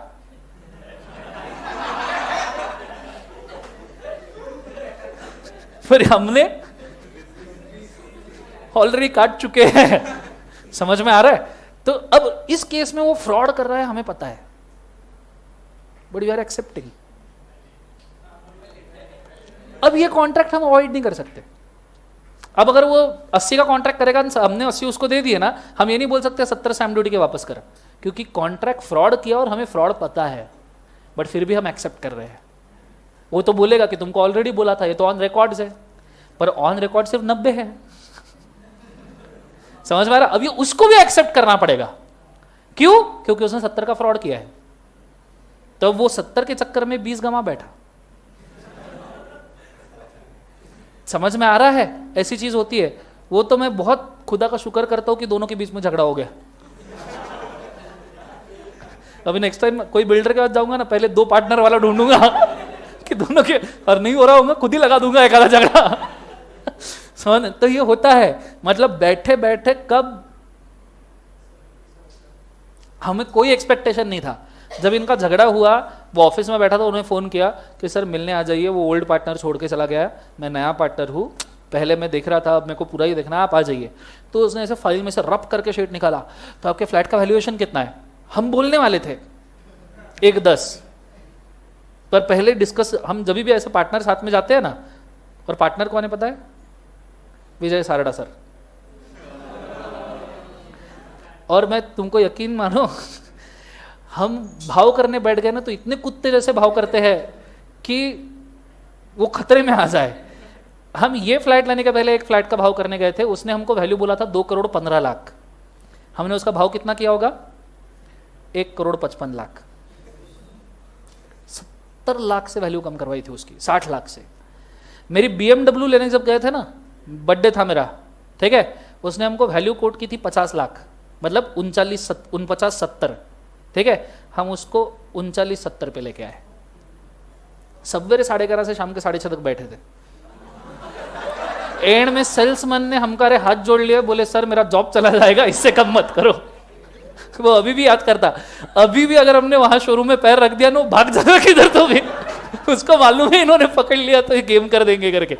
तो ये विजय सर, तो हम दोनों बहुत मतलब भाव करने बैठ गए। तो बहुत, उनका फ्लैट जो था, उन्होंने फ्लैट का वैल्यू उनको बोला था 260, हमने उसको 2 पे लाया। कुछ भी उसमें कुछ भी दे देंगे, बैठक कुछ भी दे देंगे, और ऊपर से सीए किया है ना, तो 3-4 टैक्स तो ऐसे ही छोड़ देते हैं जो नहीं थे। ठीक है, तो यहां अब देखना सिचुएशन, 80 का 10 उसने, अब उसने गलती क्या कर दी? उसने 70 का छुपाने के लिए उसने फ्रॉड कर दिया। 70 का छुपाने के लिए उसने क्या किया? फ्रॉड। अब जब उसने निकाला रप करके कि कितना है, तो मैं और विजय सर पहले किसी मीटिंग में जाने के पहले डिस्कस कर लेते क्या बोलना है, और थोड़ा परसेप्शन रखते, पहले उनको ही बोलने देते क्या क्या बोल रहे हैं। तो उसने पूछा तुम्हारे फ्लैट का कॉस्ट कितना है, तो हमने बोलना चाहिए था 1.10। लिखा है ना सर? लिखा है, और हमको पता था क्या लिखा है। और ये तो था, झगड़े हो गए तो ये दोनों बात करने से नहीं रहे, ठीक है, इनके बात करने के पहले अपने को रजिस्ट्री कर लेनी है। एक बार एग्रीमेंट के ऊपर 90 लाख आया, किसी का बाप कुछ नहीं बिगाड़ सकता। एग्रीमेंट पे 90 लाख आ गया, गेम ओवर। क्लियर है कंसेप्ट? और उसमें भी जिस बिल्डिंग में फ्लैट लिया, उस बिल्डिंग में वो एरिया का कॉर्पोरेटर रहता है, और वो कॉर्पोरेटर से पहले से ही बहुत अच्छे रिश्ते। तो अगर वो कुछ कर भी ले, है साइड में कॉर्पोरेटर है, तो ऐसे सिचुएशन में अब दोनों बैठे, वहां लिखा है, उसने अच्छा 90 का तुमने डील किया, बोला हाँ। हम मीटिंग एंड होने तक के फ्रस्ट्रेशन में थे कि इसको 20 की बात पता है या नहीं पता है। और नॉर्मली कैश वाला ट्रांजैक्शन कहीं लिखते नहीं है, कहीं नहीं लिखते। वो कोई एक सेपरेट फाइल रहेगा, उसके अंदर वो अंडरटेकिंग लिखा हुआ रहेगा, और वो फाइल वो ओल्ड पार्टनर के पास ही होगा। टैक्स वैक्स के रेट की वजह से वो रखते ही नहीं उसको डॉक्यूमेंटेशन, मेन ऑफिस में तो नहीं है। तो अब हम इस चीज के पीछे लगे हैं कि अब उसको 20 पता चलने के पहले रजिस्ट्री कर। समझ में आ रहा है सबको? हाँ है ना? तो this is how the situation goes. अब उसने 70 के पीछे 20 का, उसने 20 का 70,000 के लिए उसने फ्रॉड कर दिया। अब उसको भी पता है कि उसने 70K का फ्रॉड किया। अब जिस दिन उसको पता चलेगा और वो बोलेगा नहीं नहीं कॉन्ट्रैक्ट रिवर्स करो, वो नहीं कर सकता, because he was aware of the fraud, still he is entering into contract. और फ्रॉड तो खुद ही कर रहा है, अब उसके लिए वॉइडेबल नहीं होगा, हमारे लिए भी वॉइडेबल नहीं होगा, क्योंकि हमको पता है कि 70,000 का फ्रॉड वो कर रहा है, बट हम, समझ में आ रहा है सबको? हाँ है ना? तो अब ये कॉन्ट्रैक्ट एक बार रजिस्ट्री हो गई तो ये मिटाना मुश्किल है। आइडिया क्लियर है? तो ऐसे केसेस भी होते हैं जिंदगी के अंदर। मैं दुआ करता हूं तुम्हारे साथ ये जरूर हो। कंसेप्ट समझ में आ रहा है सबको? हाँ है ना? So what I am trying to say, please understand, where a party to contract perpetrate the fraud or misrepresentation but the other party not in fact misled by such fraud। हम मिसलेड नहीं हुए, हमें पता है ये 70,000 खाएगा, हम इतने पागल तो नहीं है ना यार। बैक रिवर्स कैलकुलेशन फाउंडेशन में सिखाया जाता है अपने को, ठीक है? तो बैठे बैठे हमने कैलकुलेट कर लिया कि 10 लाख का बोल रहा है, 70,000 खाएगा, बोला खाने दो, लेट हिम बी हैप्पी, नशे में रहेगा अच्छा रहेगा, ठीक है? एंड के लिए अच्छा अपना, ठीक है? So is misrepresentation the contract cannot be avoided by, क्या बोले एक बार, लेटर। अगर उसको पता है वो फ्रॉड कर रहा है, वो कॉन्ट्रैक्ट अवॉइड नहीं कर सकता, ना ही हम कर सकते, बिकॉज हम भी फ्रॉड पे ही है। कंसेप्ट समझ में आ रहा है सबको? हाँ है ना? जोर से बोलो सर ना। नीचे, as to the consequence of the rescission of voidable contract, the party residing a voidable contract should, if he has received any benefit thereunder from the other party to contract, restore such a benefit so far as may be applicable। Concept समझ में आ रहा है? Restoration of benefit, voidable contract में जिस party को damage हुआ है वापस। कंसेप्ट समझ में आ रहा है सबको? पूरा डैमेज आपको क्या करना पड़ेगा? वापस। जो भी बेनिफिट आपको मिला है वो सब क्या करना पड़ेगा? वापस। जैसे मैंने आपको जेरोक्स मशीन बेची ना चलने वाली, आपने मेरे को 1 लाख रुपए दिए, मुझे पूरे 1 लाख वापस देने पड़ेंगे। क्लियर है कंसेप्ट? रिस्टोर द बेनिफिट, जो मिला है वो वापस करो। To the person from whom it was, एक बार उसे रिसीव, उसको वापस करो जिससे ये मिला हुआ है। आइडिया क्लियर है मैं क्या कह रहा हूं? जोर से बोलो सर नो। एक बार उसको वापस से पढ़ लो मिस्टेक पे जाने के पहले, go for it fast.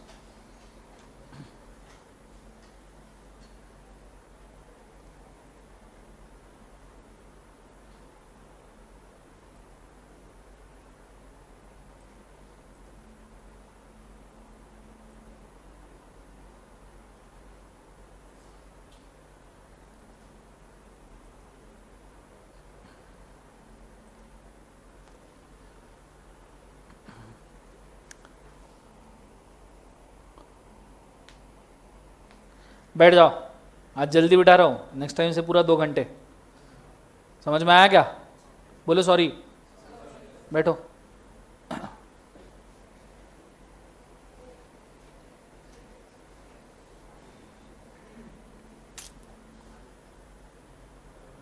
Everybody done? हो गया क्या? नेक्स्ट अगली चीज के ऊपर हम जा रहे हैं, वो क्या है बोले एक बार जो से मिस्टेक। ठीक है, मिस्टेक 2 टाइप के होते हैं, मिस्टेक एज टू लॉ और दूसरा लिखा है मिस्टेक एज टू फेस। उसको फैक्ट करो। मिस्टेक एज टू फेस क्या होता है? मिस्टेक एज टू फैक्ट लिखा सबने? Mistake as to law, the contract is not voidable. Not voidable मतलब कॉन्ट्रैक्ट क्या हो जाएगा बोले एक बार जो से वैलिड। मैंने आपको बोला था ना कि अगर मिस्टेक एज टू लॉ है, परसेंटेज टैक्स रेट चेंज हो गया, इमटेरियल मिस्टेक है, तो कॉन्ट्रैक्ट क्या हो जाएगा? वैलिड। लेकिन वही अगर इलीगल कॉन्ट्रैक्ट का मिस्टेक है, कि ड्रग्स बेचेंगे दोनों मिलकर महाराष्ट्र में, तो वॉइड ही है। क्लियर है? तो इसको आप ऐसा डिवाइड करो दो पार्ट में, mistake as to law material immaterial. Material mean subject matter, तो वॉइड। जैसे gutkha sale contract in Maharashtra,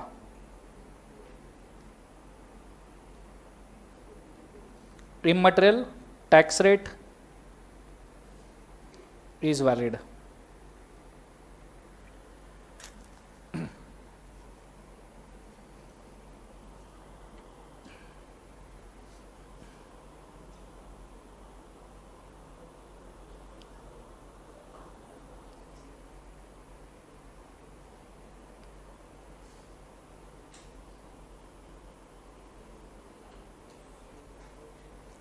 नीचे यूनिलैटरल मिस्टेक, ठीक है। अब मिस्टेक एज टू फैक्ट में, अच्छा उसके पहले सेकंड पॉइंट रहेगा मिस्टेक लॉ में, mistake as to foreign law is known as mistake of fact. ये मैंने ऑलरेडी बोला था बच्चों, स्टार मार्क करके रखो, बड़ा इंपॉर्टेंट सेंटेंस है।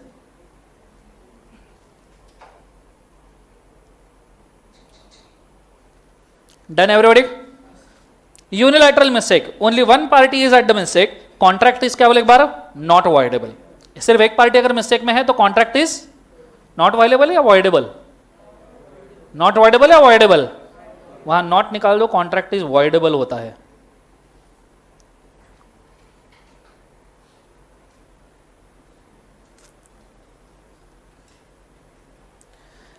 ठीक है, contract is avoidable. False identity of other party entering into contract on inducement with inducement and without the fault, मतलब गलत आइडेंटिटी से कॉन्ट्रैक्ट किया तो ऑब्वियसली गलत है, फिर तो कॉन्ट्रैक्ट फ्रॉड ही है।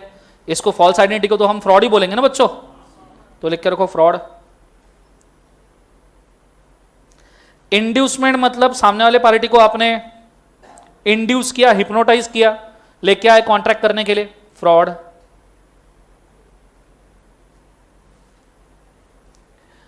समझ में आ रहा है? नेक्स्ट बायलैटरल मिस्टेक में, बायलैटरल मिस्टेक में मटेरियल मिस्टेक है तो दोनों पार्टी की मटेरियल मिस्टेक है तो वॉइड हो जाएगा। ये देखो यहां पे both the parties are at the mistake is material, contract is void. Now what is material mistake? Mistake as to subject matter. अंक्या ने साग्या को घोड़ा बेचने का कॉन्ट्रैक्ट किया, घोड़ा मर गया था, दोनों को नहीं मालूम, कॉन्ट्रैक्ट वॉइड है। क्लियर है? या कॉन्ट्रैक्ट परफॉर्म नहीं किया जा सकता, घोड़ा मर गया तो कैसे को परफॉर्म करेंगे? क्लियर है आंसर? वॉइड। एंड इमटेरियल है बच्चों, तो इमटेरियल है तो वैलिड।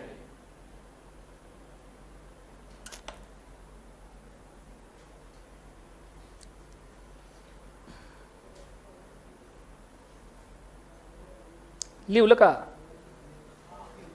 हो गया सबका? आ जाओ नीचू, डिफरेंस ही डिफरेंस है, द बड़े बड़े डिफरेंस। Are you ready? मुंडी मुंडी सट को स्ट्रेट बैठो, concentrate, let's go. So unilateral और बायलैटरल मिस्टेक, मीनिंग यूनिलैटरल का लिखो only one party is at the mistake,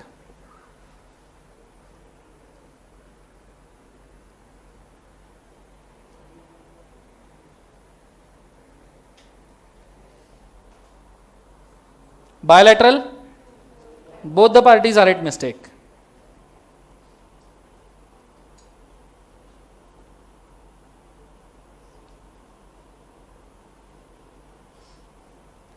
section unilateral mistake का 21, बायलैटरल 22। इफेक्ट यूनिलैटरल मिस्टेक का इफेक्ट क्या होता है? Contract is voidable, contract is voidable.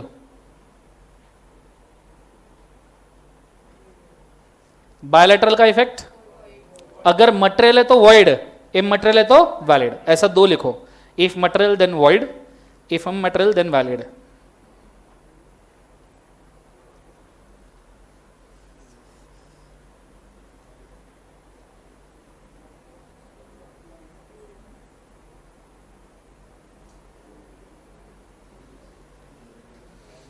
Next, difference between void and voidable contract, बोल पाओगे?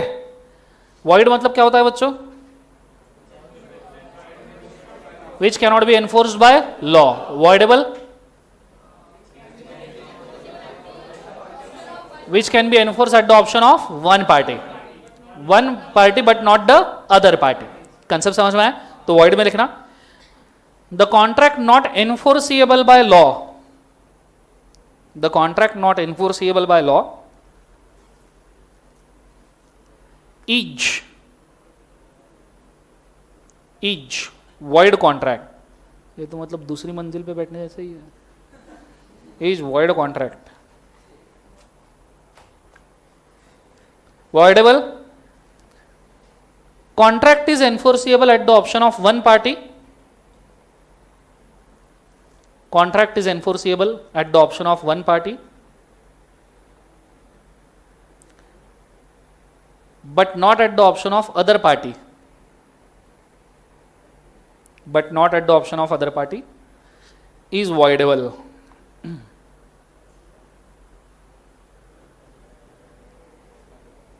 Is voidable. Status of void contract बच्चों,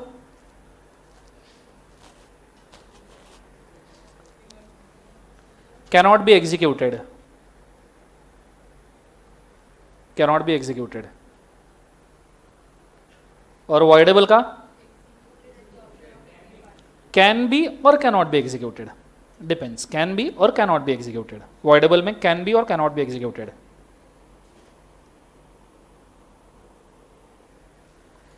next, rights. Void contract में कोई राइट्स होते हैं? कॉन्ट्रैक्ट ही नहीं हो सकता राइट्स के. राइट किस बात के? सिर्फ ये होता है put the parties in a position that contract did never happened. So लिखना नो राइट्स बट, पूरा सेंटेंस लिखना है no rights but put the parties in a position, put the parties in a position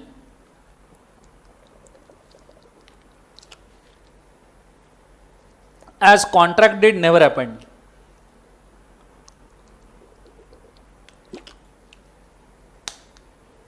As contract did never happen. Voidable contract में rights, aggrieved party का क्या right है? It can avoid the contract and it can claim the damages also. तो लिखना it can avoid the contract. It can avoid the contract and it can claim benefits and damages also. It can claim benefits and damages also.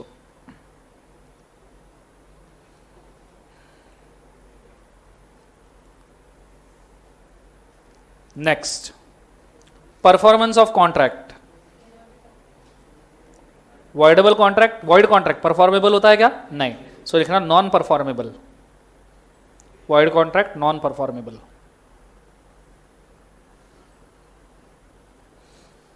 voidable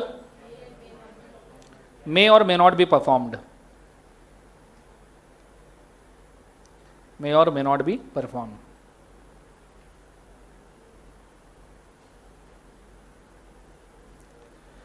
next वाला reason. Void contract किस वजह से होता है? Illegality और impossibility of performance. दो चीजें, illegality और impossibility.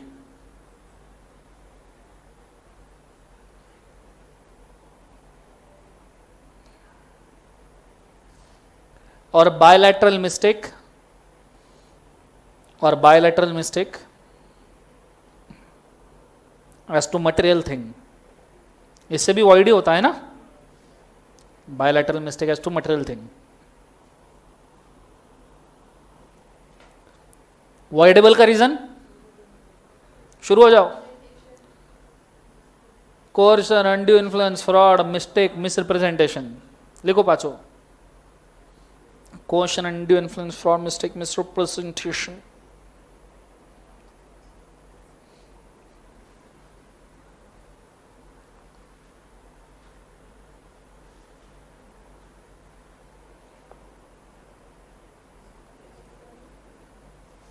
Next, effect of void contract.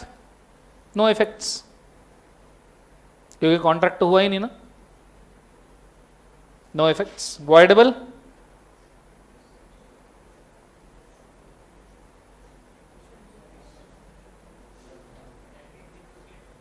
depending on the choice of the party.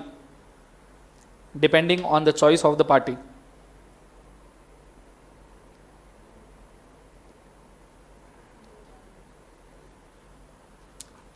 Depending on choice of the party. Next, damages. No damages can be claimed in the void contract. Voidable में damages can be claimed.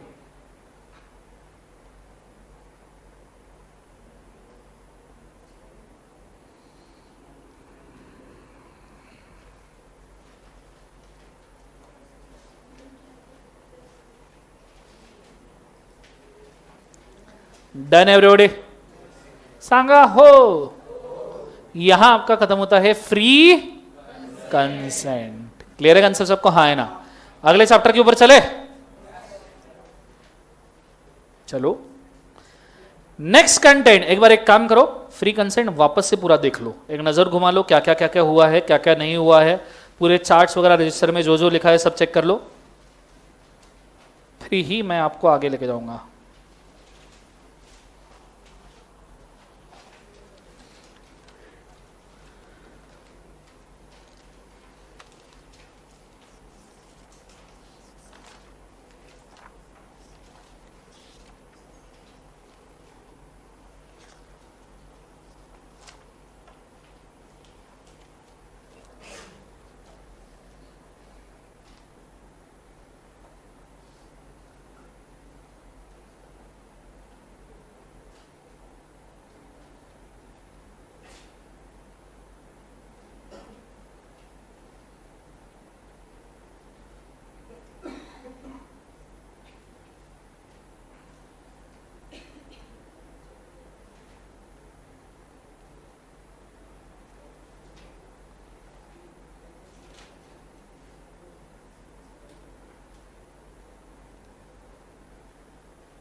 कोणाचा?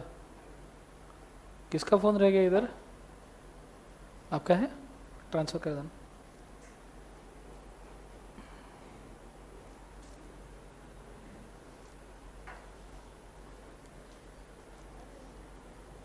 पढ़ना हो गया?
चलो done everybody.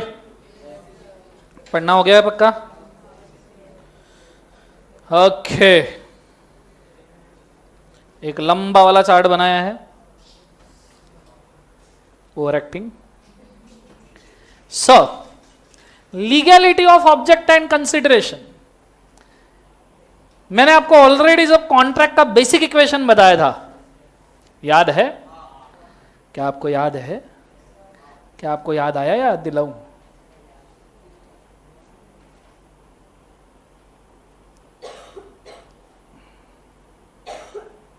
ये वाला याद आया? जिस वक्त मैंने लिखा था कि आपका लीगल होना चाहिए. क्या लीगल होना चाहिए? कंसिडरेशन. तो अभी अपन इस पार्ट के ऊपर पहुंच गए हैं. समझ में आ रहा है? जब मैंने कॉन्ट्रैक्ट का इक्वेशन आपको लिख के दिया था तब ये चीज बताई थी आपको ऑलरेडी. यस और नो? तो अब आ जाओ जरा.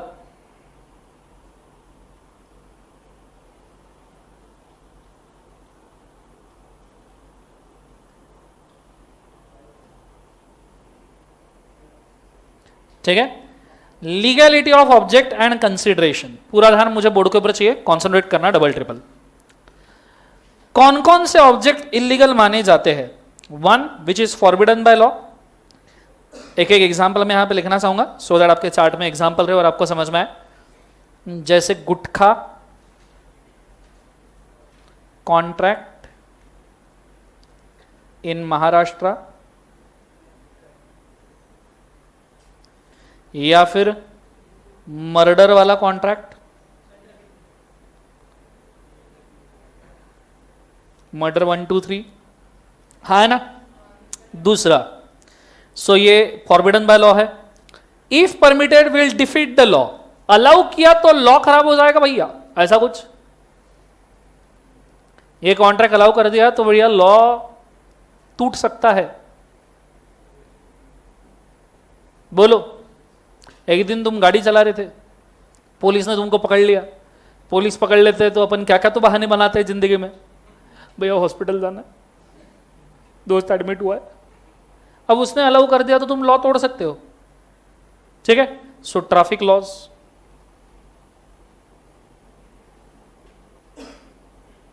समझ में आ रहा है सबको, हाँ है ना।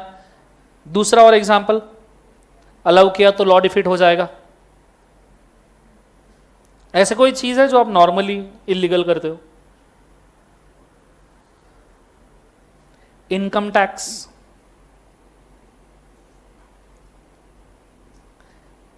ऐसा बोला जाता है कि 130 करोड़ लोगों में से नियरली 13 से 14 करोड़ लोग देश के बाहर आना जाना करते हैं, और 1 करोड़ के ऊपर रिटर्न फाइल करने वाले पूरे इंडिया में सिर्फ 50,000 लोग हैं।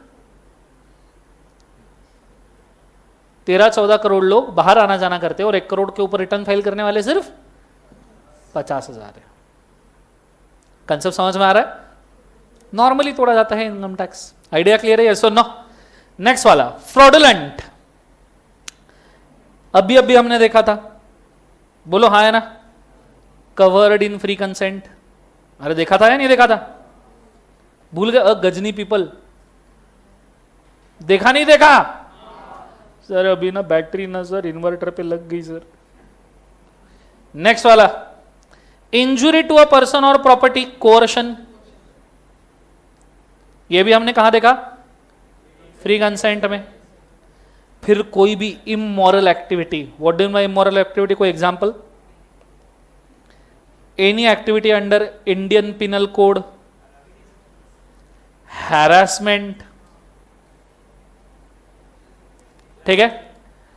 तो ऐसे सब एक्टिविटीज को इंडियन पिनल कोड में सब कवर हो गए। साथ में क्या बोले बाद उसे? हैरासमेंट। ये भी टाइप ऑफ कोर्शन ही है। और फिर आते हैं सबसे main, agreement opposed to the public policy, public के खिलाफ वाला एग्रीमेंट, जिसके अंदर इतने तमाशे हैं। 14 डिफरेंट टाइप्स ऑफ एग्रीमेंट, ठीक है। बहुत अच्छे से ध्यान देना। पहला एग्रीमेंट, नाम नंबर आगे। So agreement with the alien enemy. Alien enemy सुना है? जोर से बोलो सर ना। ये हमने देखा है अलाइन एनिमी, कहां देखा है? Alien enemy, capacity, capacity to contract. Any contract with alien enemy is void या वैलिड? वॉइड। दूसरा, agreement to commit a crime. Agreement किया, क्राइम करने वाले हैं, चलो ड्रग्स बेचते हैं, चलो कोकेन बेचते हैं, एग्रीमेंट टू कमिट, चलो मर्डर करते हैं, किडनैपिंग करते हैं, agreement to commit a crime, हाँ है ना। So any agreement to sell drugs, colour, any agreement to sell drugs, any agreement of सुपारी मैन। सुपारी मैन पता है ना? सुपारी दिया किसी को मारने का, तो जिसको दिया वो क्या होता है? सुपारी man. Any agreement of kidnapping, kidnapping मतलब क्या? हलवा, फतवा, अगवा, अगवा, अच्छा हिंदी वाला, बोला क्या हो गया। Next, agreement to interfere with the justice. Oh my the gods, what do you mean by agreement to interfere with justice? बताओ बताओ, सुनोगे? गिविंग ब्राइब टू जज। लोग लॉयर अपॉइंट करते हैं, तुम होशियार निकले, तुमने जज को ही घुस दे दी। गिविंग ब्राइब टू क्या बोले से जज। Agreement with the interference of justice, justice के साथ इंटरफेयर कर रहे हो। क्लियर है कंसेप्ट सबको? हाँ है ना? या giving bribe to government officer, समझ में आ रहा है सबको? गिविंग ब्राइब टू पुलिस, ये तो सर लीगल है, ये थोड़ी इलीगल है। मामू को 100 रुपए देना लीगल होना चाहिए सर। ब्राइब टू किसको? पुलिस। समझ में आ रहा है सबको? हाँ है ना? जोर से बोलो सर ना। Next, agreement in restraint of legal proceeding, मतलब आपने एग्रीमेंट किया कि सामने वाला पार्टी केस नहीं कर सकता। कंसेप्ट समझ में आए? फॉर एग्जांपल, मैंने तुम्हारे साथ कॉन्ट्रैक्ट किया, मैं बोला मैं तुमको 5 स्टार बेचेगा, तुम बोले सर क्या रेट से बेचोगे? मैंने बोला मैं तुमको 5 स्टार बेचेगा, 10 रुपए का एक 5 स्टार। आप बोले सर चलेगा, कोई दिक्कत नहीं, कॉन्ट्रैक्ट डन। 20 रुपए का 5 स्टार मैं आपको 10 रुपए में बेच रहा था, मैं बोला और डिस्काउंट देता हूं, 20 का 5 स्टार 10 महीने में तुमको 5 में बेचता हूं, लेकिन कुछ गलत हुआ तो तुम मेरे ऊपर केस नहीं करोगे, तुम मेरे ऊपर केस नहीं करोगे, मैंने और डिस्काउंट दे दिया आपको। समझ में आ रहा है मैं क्या कह रहा हूं? This is agreement against legal proceeding. ये लीगल प्रोसीडिंग के खिलाफ का एग्रीमेंट है, ये वॉइड है। तो अगर मैंने 5 स्टार आपको 5 में भी बेचा ना, still you have right to sue me, still you have right to file a case on me. Concept समझ में आ रहा है सबको? हाँ है ना? So that means agreement not to file a case, agreement not to file क्या बोले बाद उसे? केस और लिटिगेशन, और क्या बोले बाद उसे? लिटिगेशन। ऐसा एग्रीमेंट जो केस या लिटिगेशन फाइल न करने का है। समझ में आ रहा है? Next, trafficking in public offices. Trafficking in public offices सुना है? क्या होता है? जैक सुना है? जैक, जैक सुना है?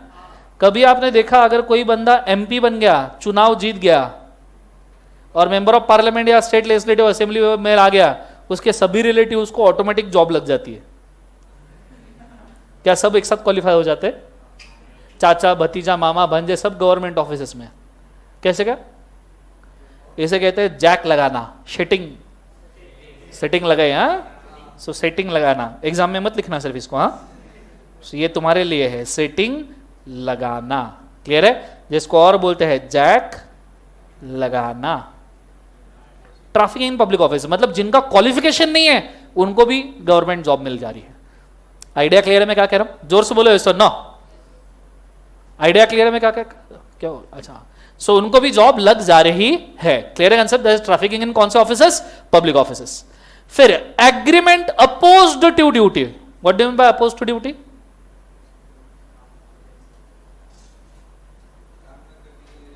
काम न करवाने के लिए रिश्वत देना। जैसे असेसिंग ऑफिसर है, इनकम टैक्स ऑफिसर है, इनकम टैक्स ऑफिसर को आपने ब्राइब दिया not to assess tax, not to assess क्या लिखा जो से? टैक्स।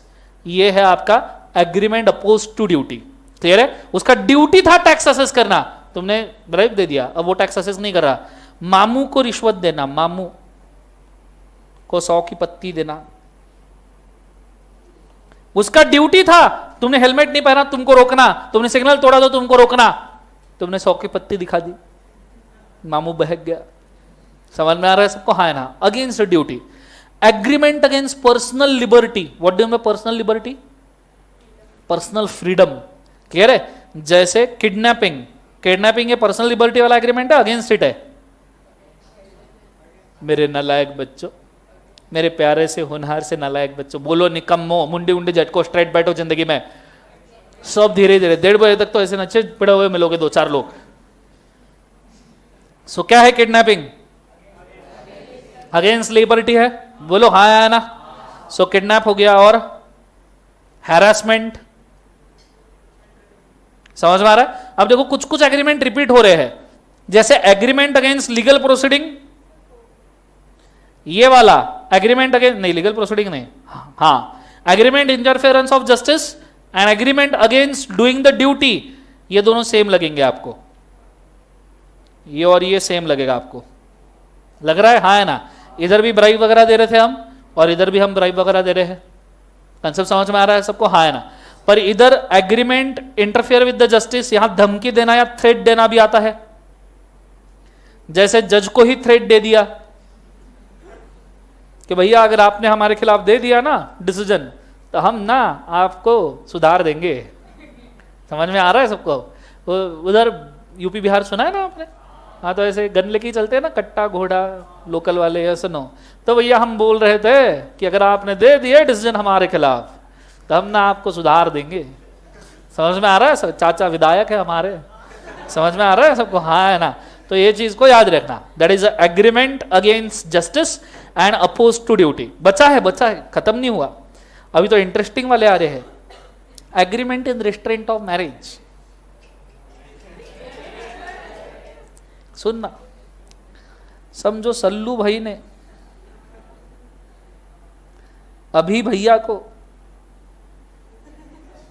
सल्लू भाई ने अभिषेक भैया से कॉन्ट्रैक्ट किया कि सल्लू भाई अभिषेक भैया को 100 करोड़ रुपए देंगे अगर वो मिस ऐश से शादी ना करे। अभिषेक भैया ने भी साइन कर दिया कि 100 करोड़ तो वैसे भी नहीं मिलने वाले मेरे को, पिक्चर ही नहीं। तो अभिषेक भैया ने साइन कर दिया कि 100 करोड़ मिल रहा है, ले लो भाई, और दूसरा सलमान से कौन पंगा ले। हाँ ना, करियर ही खत्म हो जाते हैं लोगों के। तो ठीक है, तो अभिषेक भैया ने साइन कर दिया, सल्लू भैया ने साइन कर दिया, बट नॉट नेसेसरी ये कॉन्ट्रैक्ट वैलिड है। साइन करने के बाद भी अभिषेक भैया मिस ऐश से शादी कर सकते हैं। समझ में आ रहा है? अभी भाभी बन गई है, भाभी बोलो, समझ में आ रहा? अरे बोलो, भाभी नहीं, हाँ बोलो। नेक्स्ट, अगला marriage brokerage contract. What is marriage brokerage? सुनने में कितना अजीब लगता है, मैरिज ब्रोकरेज। समझो रवीना को शादी करनी थी, अभी माइनर है वो फिलहाल, मेजर होगी कभी ना कभी। रवीना को शादी करनी थी। अब शादी के लिए आपने देखा होगा मैट्रिमोनियल एजेंट्स आते हैं। सो रवीना को शादी करनी थी, उसने एक मैट्रिमोनियल एजेंट वाला आदमी पकड़ा और उसको बोले मेरे लिए लड़का देखना है। वो बोले हाँ मैडम कोई दिक्कत नहीं, बिल्कुल देखेंगे, कैसा चाहिए? रवीना बोले बहुत पैसे वाला चाहिए, पैसा ही पैसा। समझ में आ रहा है? बोलो हाँ या ना। तो बोले कितना पैसे वाला? तो रवीना बोलती है जितना ज्यादा ढूंढोगे उसका 1% तुम्हारा।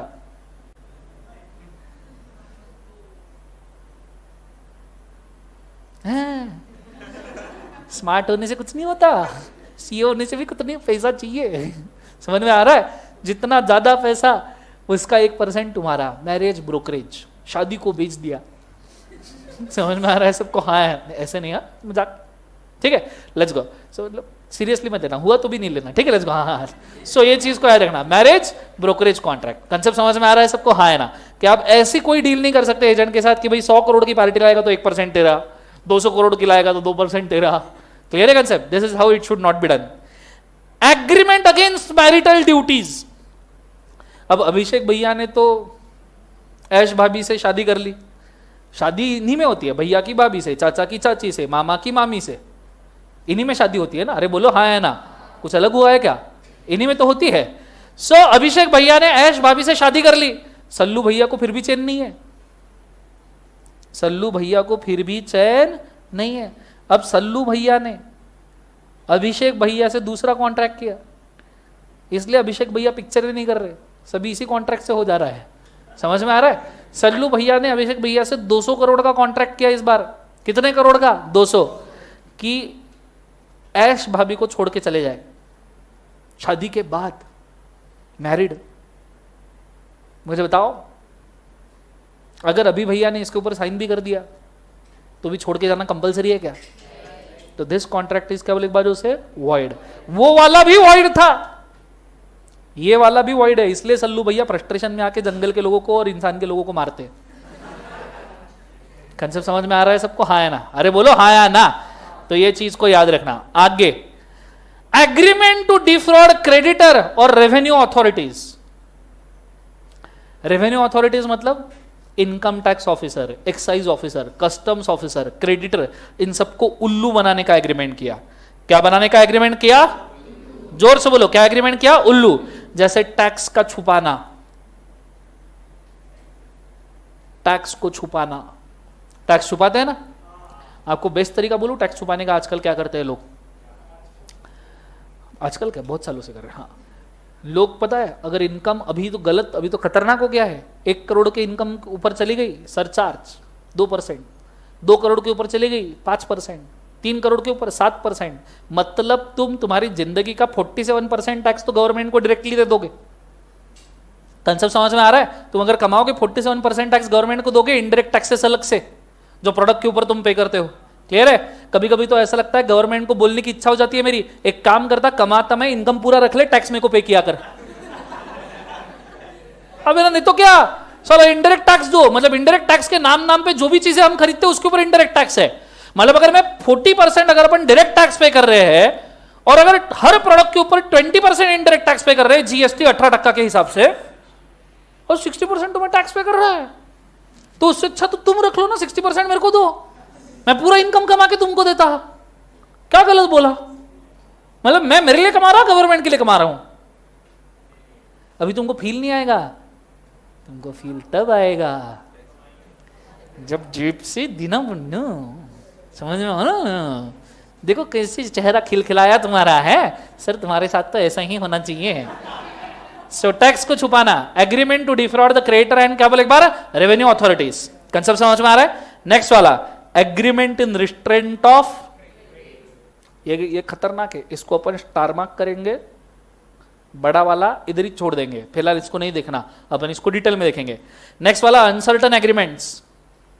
अंक्या ने साग्या से कॉन्ट्रैक्ट किया ऑयल बेचने का। क्या बेचने का? ऑयल। कौन सा ऑयल, क्या प्राइस पे, किस पर्पस के लिए, क्यों यूज कर रहे हो, किधर, क्या प्राइस, कौन सा, कैसे। अच्छा सोचो, जिंदगी के अंदर निकम्मो, कतई घटिया लोग है। सो अंक्या ने सागे से ऑयल बेचने का कॉन्ट्रैक्ट किया, स्पेसिफिकेशन चाहिए, अनसर्टन एग्रीमेंट, ऑब्वियसली क्या हो जाएगा बोले एक बार उसे, वॉइड। कंसेप्ट समझ में आ रहा है सबको? हाँ है ना? जोर से बोलो सुन नो। लास्ट वाला वेजरिंग एग्रीमेंट, तुम्हारा फेवरेट, बचपन से कर रहे हो ना तुम ये, हाँ या ना? वेजरिंग मतलब बेट लगाना, सट्टा, वेजरिंग एग्रीमेंट। बचपन से नहीं कर रहे तुम ये जिंदगी में, स्कूल में बैठे हो, अरे तेरे को पता है वो मैडम बीमार हो गई, आज नहीं आएगी, पगले आज ही तो मैंने स्कूल में उसको देखा, अरे मैं बोल रहा हूँ वो दवाई लेने आई थी स्कूल में, अरे दवाई लेने स्कूल में क्यों आएगी, डॉक्टर के पास जाएगी ना, अरे नहीं कल दवाई स्कूल में भूल गई थी, कुछ भी बोल रहा है तू, लगा बैठ।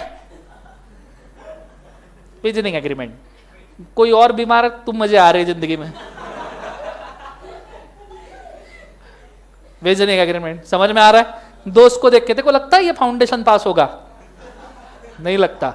अबे बम पढ़ रहा है वो तेरे को नहीं मालूम, अबे नहीं पढ़ रहा है, सिर्फ खाली है। अबे उसको सब आते, सेक्शन वेक्शन पूरा बोलता है, अबे कुछ नहीं आता, टेस्ट में मार्क देख लेना उसके, लगा बैठ, लग गई। उसकी जिंदगी का सवाल है, तुम मजे ले रहे हो उसके। समझ में आ रहा है? क्रिकेट की मैच, हे भगवान, 10 का 50, 5 का 20, आईपीएल में तो ऐसे बोलो हाँ है ना, यस और नो। अभी तो वो क्या तो साइट निकल गई उसकी, क्रिकेट 11, हाँ ड्रीम 11, वो तो लीगल कर दिया उन्होंने सट्टा। समझ में आ रहा है मैं क्या कह रहा हूं? तो सट्टा, वेजरिंग एग्रीमेंट इंडिया में वॉइड है, बेटिंग कर नहीं सकते। सर हम कसिनो में तो खेलने जा सकते हैं, वो वैलिड है।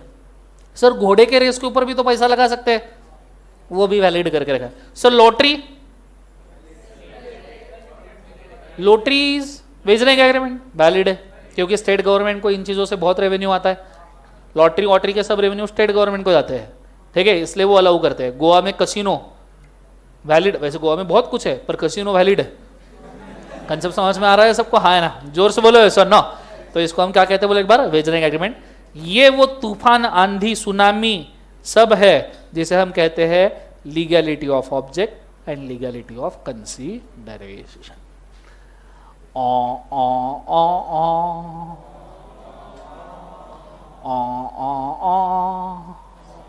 धूप, हाँ ना? लिखोगे अभी? हाँ तो कभी जिंदगी में बोलोगे नहीं तुम। फोटो, अच्छा ये भी पता है तुमको? निकालो, घर से लिख के लाओगे प्रॉपरली पर अच्छे से 2 पेजेस के ऊपर लिखना, 1 पेज के अंदर नहीं आएगा ये। रुको 1 मिनट, मेरी फोटो मत खींचो, होल्ड। हाँ खींचो, खींच लो खींच लो।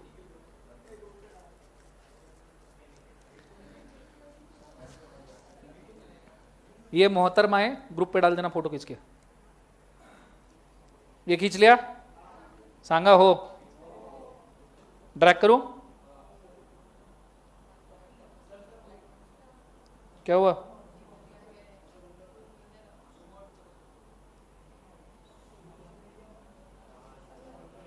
सब झूम झूम करने की जिंदगी में।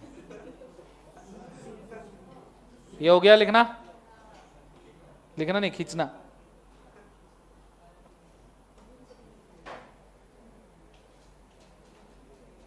उधर के भी 2 लोगों ने डाल देना फोटो ग्रुप पे। सो यहां एग्रीमेंट अगेंस्ट पब्लिक पॉलिसी होता है, नलायक को बोलो, खत्म। ठीक है, लेकिन अपना रीड करना बाकी है, इसको अपन कल रीड करेंगे। आज अपन ने सिर्फ कंसेप्चुअली देखा। कंसेप्ट समझ में आया? चलो आज के लिए काफी करते हैं। कल मेरे को ये पब्लिक पॉलिसी वाले सब याद चाहिए। याद चाहिए म्हणजे पाइजे। और जिन्होंने 3 टाइम नहीं लिखा है कल, मेरे को 9 केस लॉस 3 टाइम लिखे हुए भी होने चाहिए, जिन्होंने आज नहीं लिखे। या अगर आपका 1 बार रह गया तो 1 बार कंप्लीट करना, 2 बार रह गया तो 2 बार कंप्लीट करना, जितना रह गया उतना कंप्लीट करना। ठीक है, आज के लिए काफी कर। Solve for today, have a nice day. Thank you बोलो, जोर से बोलो। चलो गुड डे।